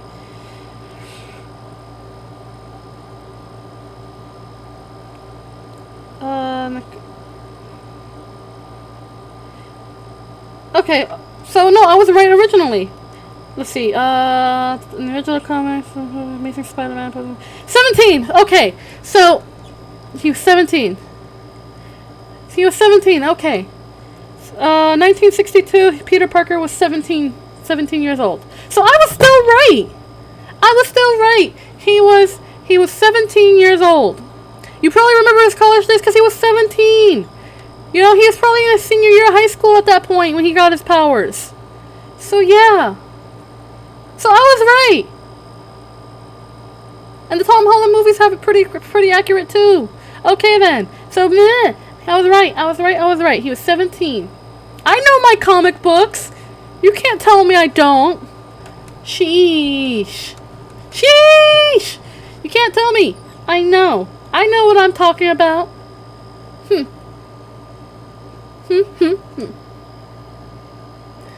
Anywho, I was right. But yeah. That's why I also like Tom Holland's representation, because he's so babyface. He looks like a teenager. Not so much now. He looks more like an early 20-year-old. But when he first started doing the Spider-Man movies, he very much looked like a teenager with the baby face, which works for him because he can still do a wide range of movies even when he gets older. But he looked like a teenager. He looked like a 17-year-old teenager. It worked out, like a 16, 17-year-old teenager. It worked out. He was the most accurate representation of Spider-Man to date, and I will fight. That will be the hill I die on. No one can tell me otherwise. I remember his college days. I just remembered college. Yeah, because again, he was like a senior in high school. So like a lot of that kind of the continuity is very iffy. You can have him as an adult. You can have him as a teen. He's mostly portrayed as a teenager to young adult. So anywhere from 15 to like early 20s. You know? So that timeline was always going to be a little wonky.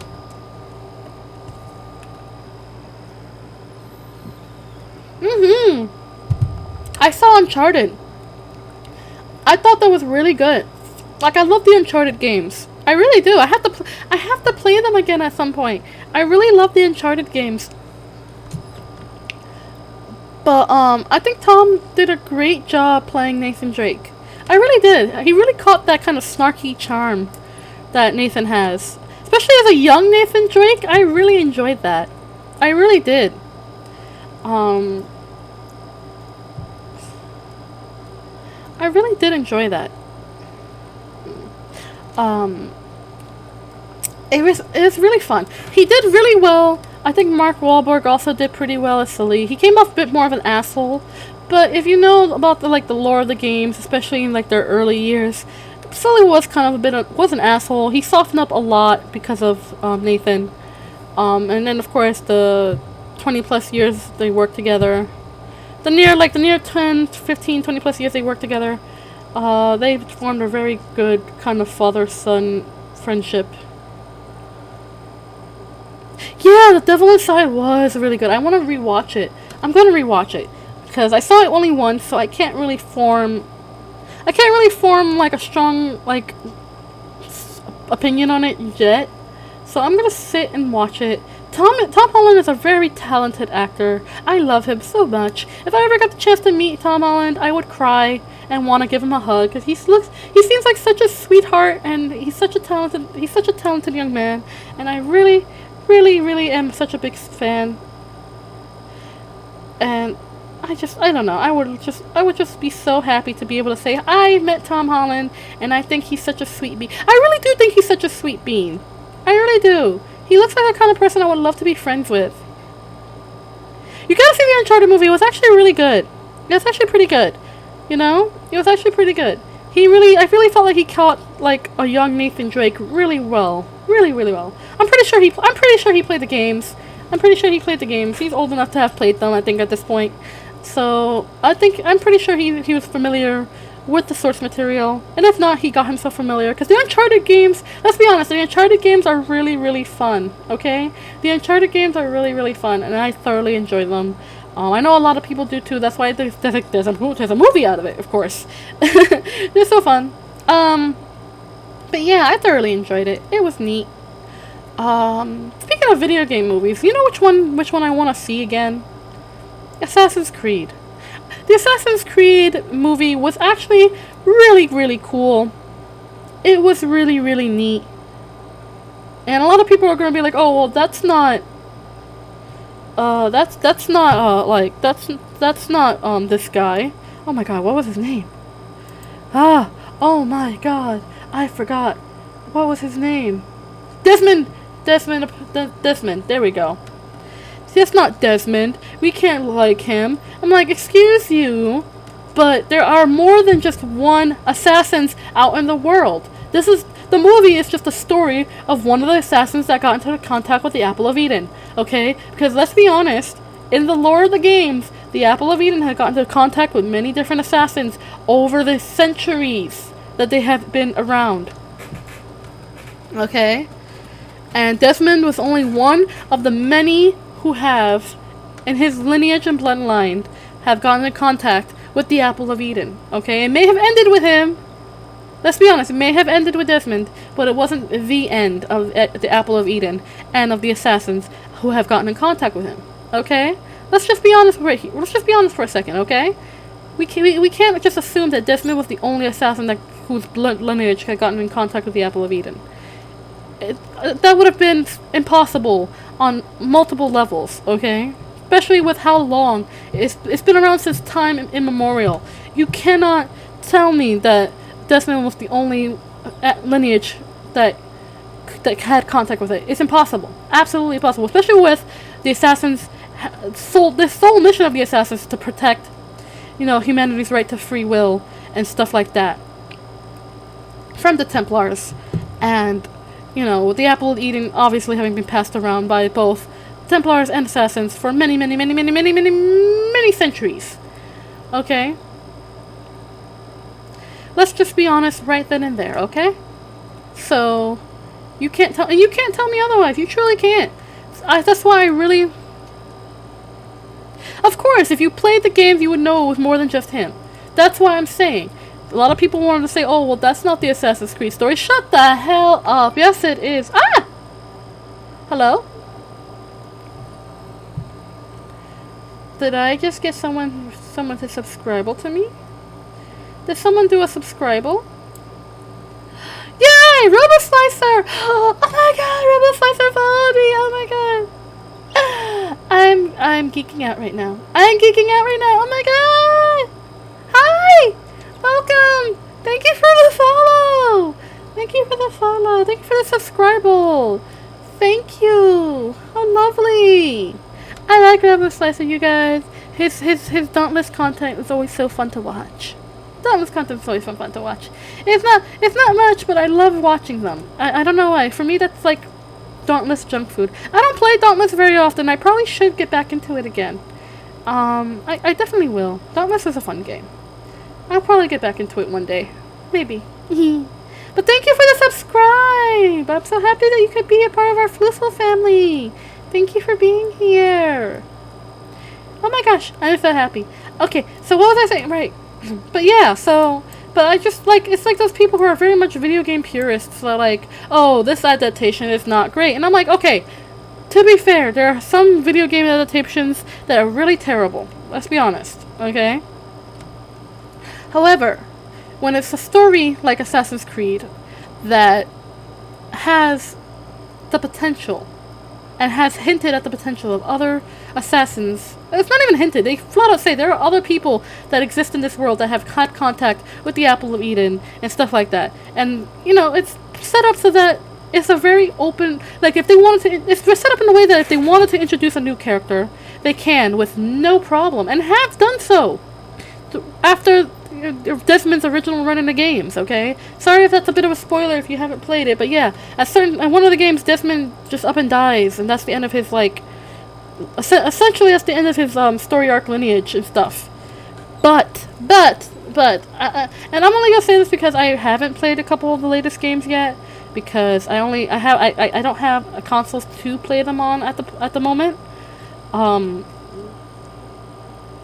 It doesn't end there. There are so many other assassins that have the same kind of, like, DNA lineage of having been in contact with the Apple of Eden, having had fought these Templars in their own missions, having had made a big impact as well. So to say that, like, you know, Desmond's storyline was one of the most important ones that they should have adapted, it's kind of like saying, like... It's kind of saying, like, there is no other story in the Assassin's Creed world, and that's not true, especially when it in the canon games it's set up that they can have other stories, and that it's something that is going to be explored and have been explored, you know? And why not explore it in the movies? Okay, Desmond is a decent character, you know? I know a lot of people were probably expecting, oh, they're gonna do the Ezio trilogy from Desmond in the movies. No, they're not. They can easily have done other characters. And let's be honest, the characters that they had, the adaptation, the way it was done was so beautifully done. It was so beautifully done. I cried. I was like, oh, how gorgeous this was. The choreography, the cinematography, the way they had these landscapes, the way it was just everything. Everything that was done in that movie was so damn good. Okay? It was so good that you could connect it to the games and yet dissociate them from the games at the same time. What I do wish they did for the movie, especially in the beginning of the movie, was kind of delve in more to the lore of the assassins and the Templars, other than just giving it a simple gloss over. Like, assuming you... Like, this movie definitely had the air of assuming that the viewer already has played the games to some degree and know the base story. I kind of wish they made it more comprehensive for people who have never played the games and stuff like that. I really wish they kind of gave a little more lore into, like, who the Assassins and Templars are from in the beginning. Kind of familiarize the viewer who may not be super familiar with the game and game lore to kind of be like, oh, okay, I get it, so this is what's happening, let's go. Like, the exposition they had in the movie was kind of based on, like, it was very shallow. It was very basic. There we go, that's the word I was looking for. It was very basic. It was very much like, oh, you're skimming over the brief history of both Assassins and Templars, when it's really much more complex than that.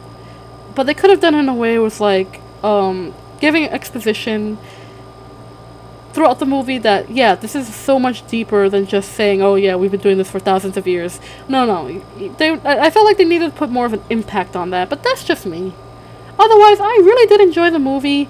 It was something so fulfilling seeing, like, such familiar movements and actions and, like, environments just come to life in a way that felt so real that it just made my little nerd heart happy. Like, those familiar movements of how they climbed and jumped and moved and dived and fought. And it's like, my heart. It was so good. It was so good. If they played the game as more than him, I mean Conway and the African dude and the family tree, they had the apple, and every other assassins in China and even the other first assassins in China and the family. Yeah, that's what I'm saying. It's so open world. Like we focused, like the game focused, like the first few games focused on one person when there are so many others. That's why I'm like, I don't understand the video game purists being like, oh, they should have followed Desmond's storyline. Why didn't they do that? Because Desmond's not the only assassin in the world. He was picked at random by the universe to have his story showed to us throughout the games. Yes, I know it's parkour, but I still said the way they climbed, because it is also, because parkour is climbing and jumping. We know what parkour is, but you know what I mean. Their parkour gets different from every other place, okay? Anyway, it was just fascinating to watch. It was just very fulfilling. Same with the Uncharted movie. It was very fulfilling. And if you're someone who really is into books like myself, like movies like Harry Potter and Lord of the Rings were fulfilling to watch, you know? A lot of times book adaptations aren't exactly accurate, especially nowadays where people want to take a lot of creative liberties. Ugh. I have to say creative liberties with so much ugh, because it's like a lot of times they add stuff that don't need to be there. They change things from the original source material. Or they just outright butcher it altogether. I don't even want to think about the absolute dumpster fire that was Aragon. Like, the book series was not even finished when they made that movie, and they just, ugh. God, that movie was awful. It was god-awful. I forced myself to sit through to see how badly they messed up, because honestly, I really couldn't feel like I could get. I really couldn't feel like I was in the movie. I couldn't sit through half the movie. I couldn't sit through the movie. It was very difficult. I forced myself to do it, but I really just wanted to look away. I wanted to not be in the same space where I was looking at that movie, because I loved the books. The books were great.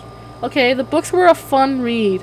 But the movie was such a dumpster fire. I still to this day can't read the books, because of my pure, absolute disappointment and how the movie portrayed all these beloved characters that I was very into and invested in. And I can't. And when they do a TV show and stuff too based on books, I can't stand that. Like the Vampire Diaries. Okay, everyone loved the Vampire Diaries.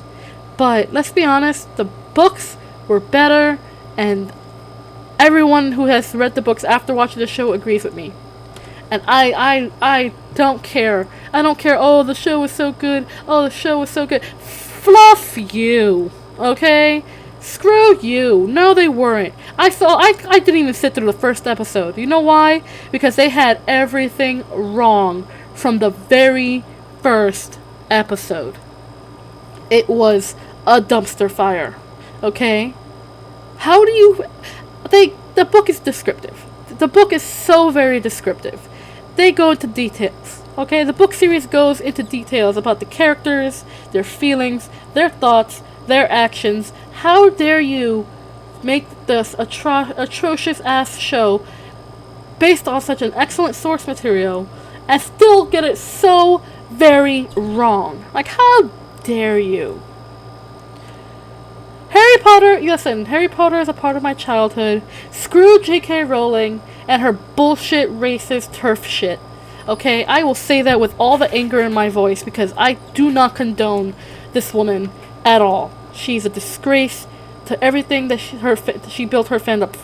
Like, her fandom is based on acceptance and love. I will forever love the Harry Potter fandom because of how accepting and loving and open it is, and how inclusive. It's inclusive.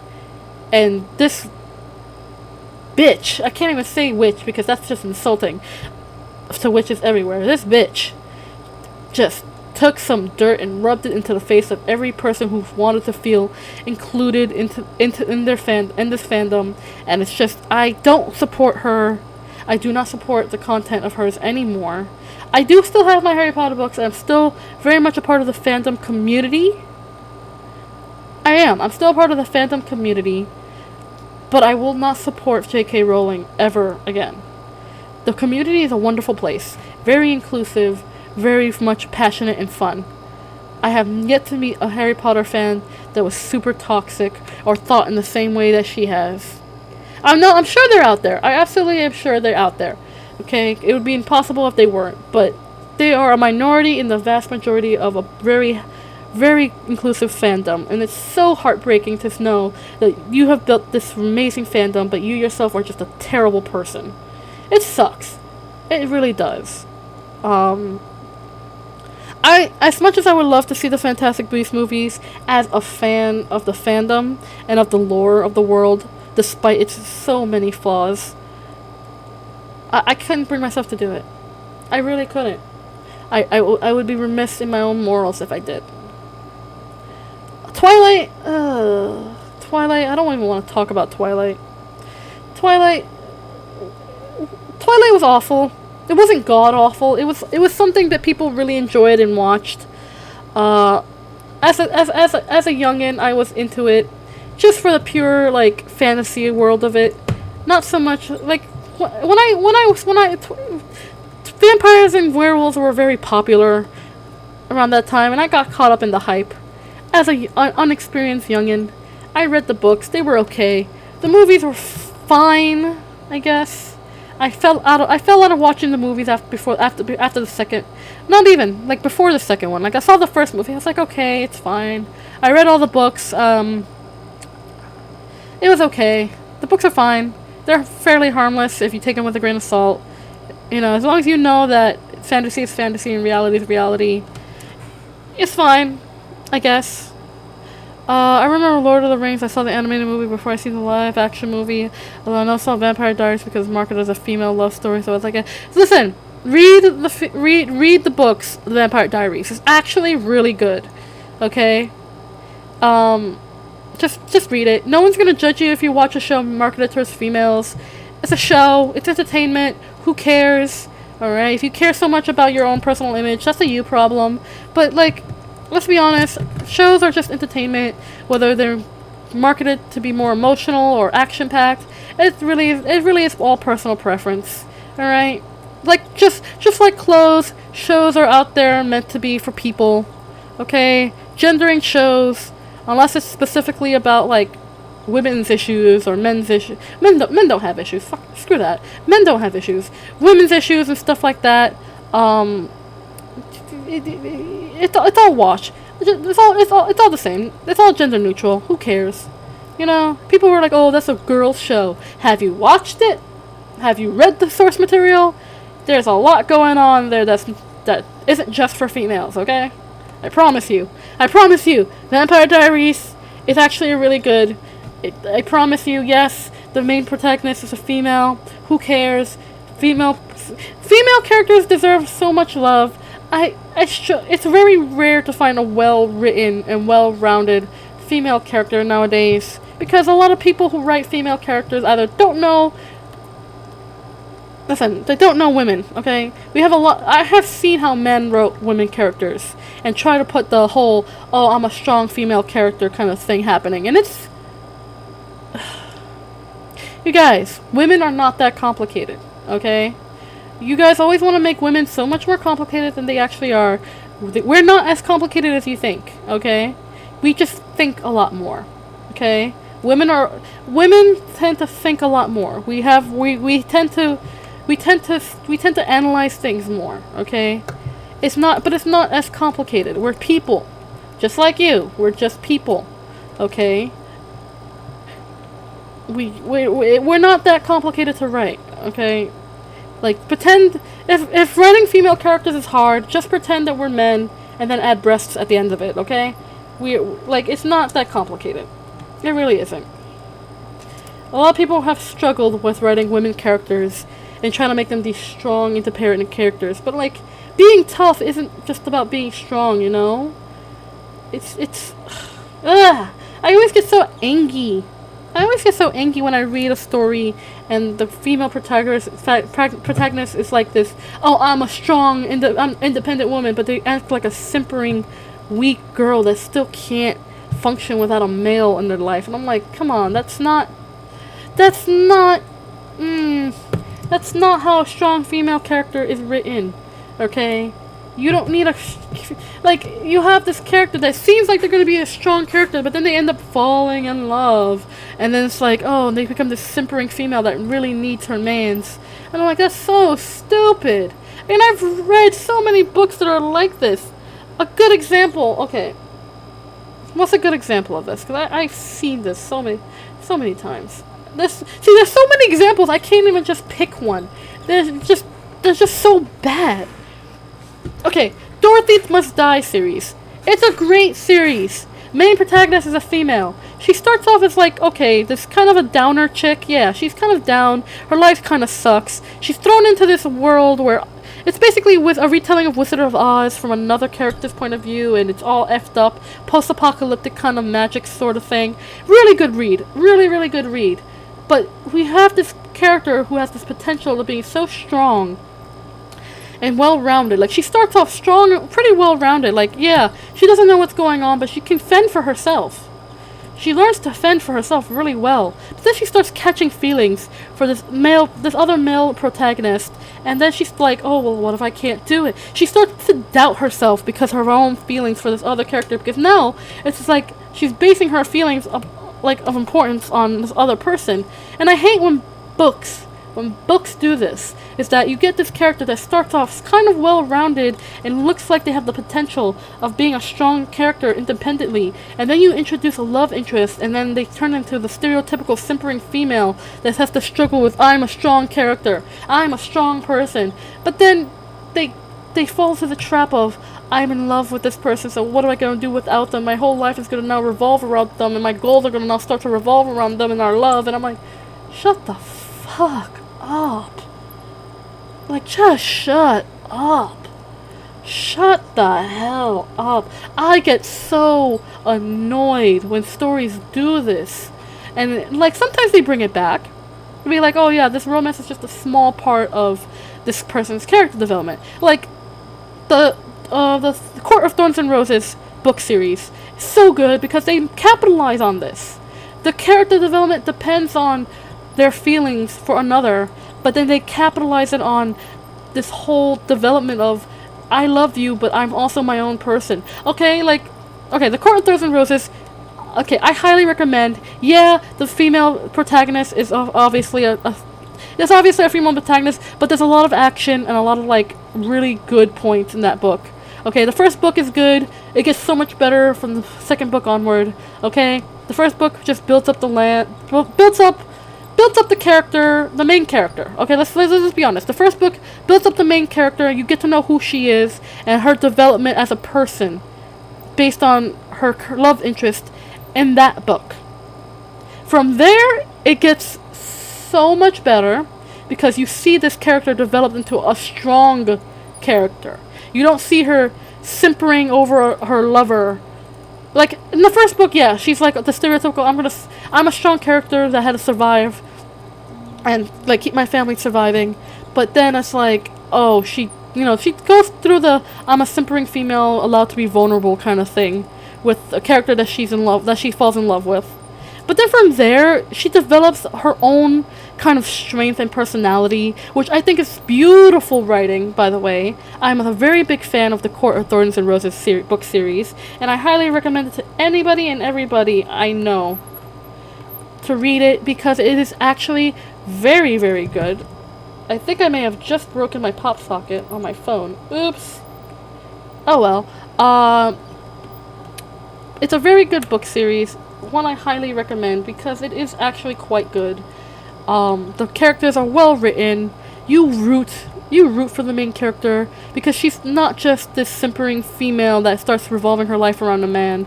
And while yes, romance and feelings are a big part of the books itself, it's not like the only personality trait the female protagonist has, you know? Like, her feelings are written in a way that's so realistic and so humanly natural that you kind of really, really start to root for the characters. And all the female characters are written to be strong characters, but with so much emotional complexity that's not revolved around simply being a simpering female struggling to fulfill her destiny while falling in love and revolving their whole life around their lover. You know, it's so good. And we need more stories like that with strong female characters that have deep emotional complexities outside of just falling in love. You know? We need more of that. And I'm sure there's a lot more stories like that. There are more stories like that. But we need more spotlight on them. We need more adaptation on them because I get so sick of seeing strong, complex female characters, especially when they get turned into books or not books, into movies or shows, and they become they get dwindled down to these simpering females focused on love and nothing else. I can't, sorry. I'm gonna cut it there because that's a whole topic that absolutely grinds my gears and turns my butter sour, okay? It is just, I don't know. I love a well-written character in any kind of media, whether it's male, female, books, movies, shows. I like a strong, well-rounded character. Even if they don't start off that way, I like a character that's just like, you know, they get things done but still have the emotional complexity of a real person rather than just the stereotypical simpering character falling in love and then trying to do their dirty. It's like, oh, it's so hard because I don't have ex-protagonist with me. Forget it. Yes, sour butter. Sour butter. It just makes my butter sour. I am just so angry. Okay? It really just pisses in my lemonade, okay? It just aggravates my angina. I just cannot. It's just, okay. I'm gonna leave it there, because if I keep going on a full tangent about why I hate poorly written characters in books and movies, I'm just gonna be here all day, because that's a whole rant that just, I could talk about it for hours, and on a better day I will, but it's hot, it's humid, this weather aggravates my asthma, something awful, so I'm gonna just stop. I'm just gonna stop where I am from this, and I'm just gonna start winding down because it is now that time. It is that time where I would have to start saying goodbye. Guys, remember the schedule for this week. Tomorrow we are going to finish the Phantom Toll Booth reading. Wednesday I'm not streaming. Thursday we're going to finish our drawing stream. I told you guys I worked on it off stream, so we will have plenty of time to talk and finish that drawing up. And Friday we're going to attempt to play Undertale. We're going to try to make it work. Let's hope Mommy YouTube is very nice to us this time around. We can stream it, because I've always wanted to stream that game for you guys. It is such a delightful game, and I would love for you guys to experience it along with me. And yeah, I don't care if it's strong enough as long as a decent character development. So that's the whole point. See, wait, okay, hold on. That's the whole point of it. Is that you want strong characters. You want a strong character you want a strong character by the end of the development. You want a character that is well-rounded. Okay? I'm tired of seeing strong female protagonists TM, and they're just the same simpering female model, but it can kick ass and look perfect. I hate that, and I don't want it in my media anymore. I want more realistic female characters that are deep and complex and allowed to be dirty and messy and not have to look perfect or be perfect all the time or have to fall in love. I get so tired of characters falling in love, and it's just like as a part of their story arc, and I'm like, okay, it works if it's important to the story arc, but if you just want to have a character fall in love thinking it's going to add some emotional depth and growth to them, it's not going to work. Okay, the reason I like the Court of Thorns and Roses series so much as a book series is because they do that sort of thing, but in a way not only is it realistic, but it develops the characters and it's important to the story, okay?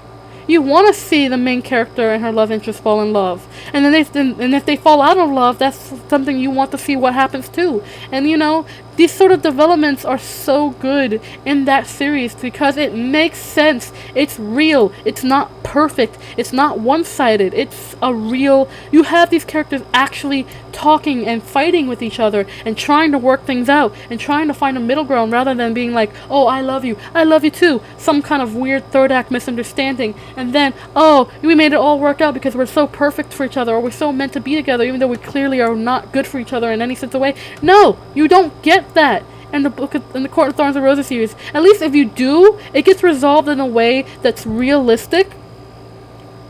Realistic in a sense of like how people deal with relationships, and then move on and then do something new that is still in the same formula, is better and written in a different way, and it's just so good. Listen, you guys, I will recommend The Court of Thorns and Roses by Sarah J. Maas. Such a good book. I highly recommend it. Such a good series, excuse me, because they are now on their fifth book. Fourth book? Fifth book. They're on the fifth book now, and there's going to be a sixth one coming out fairly soon. I think by next year. So, get on that, you guys. It's such a good series. You will fall in love with the characters. I promise you.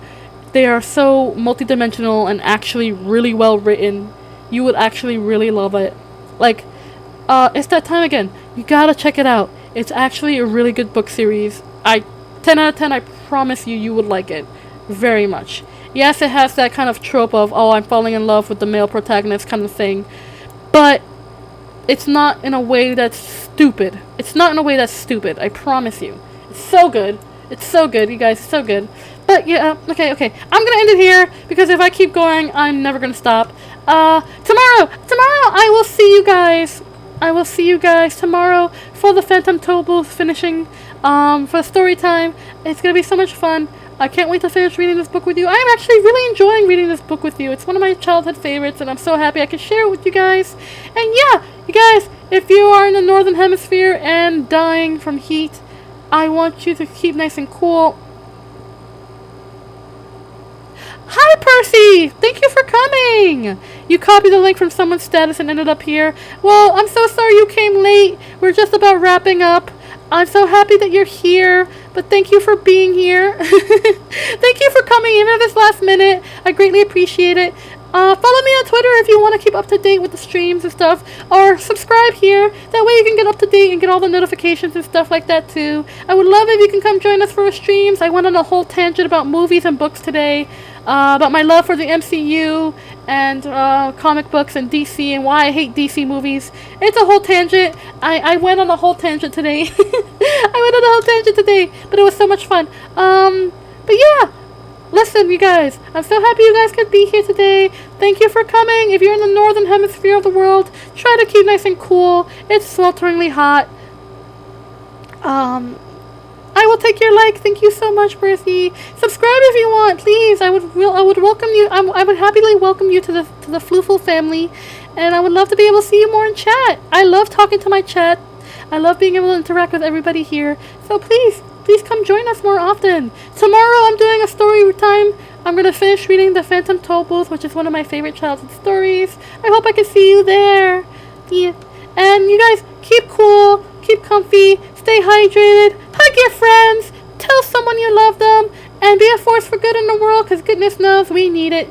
And I love you all so very much, and I will see you guys tomorrow for the story time, okay? Take care all, keep comfortable, keep cool, and continue being awesome. Okay, I love you guys so much, and I'll see you tomorrow.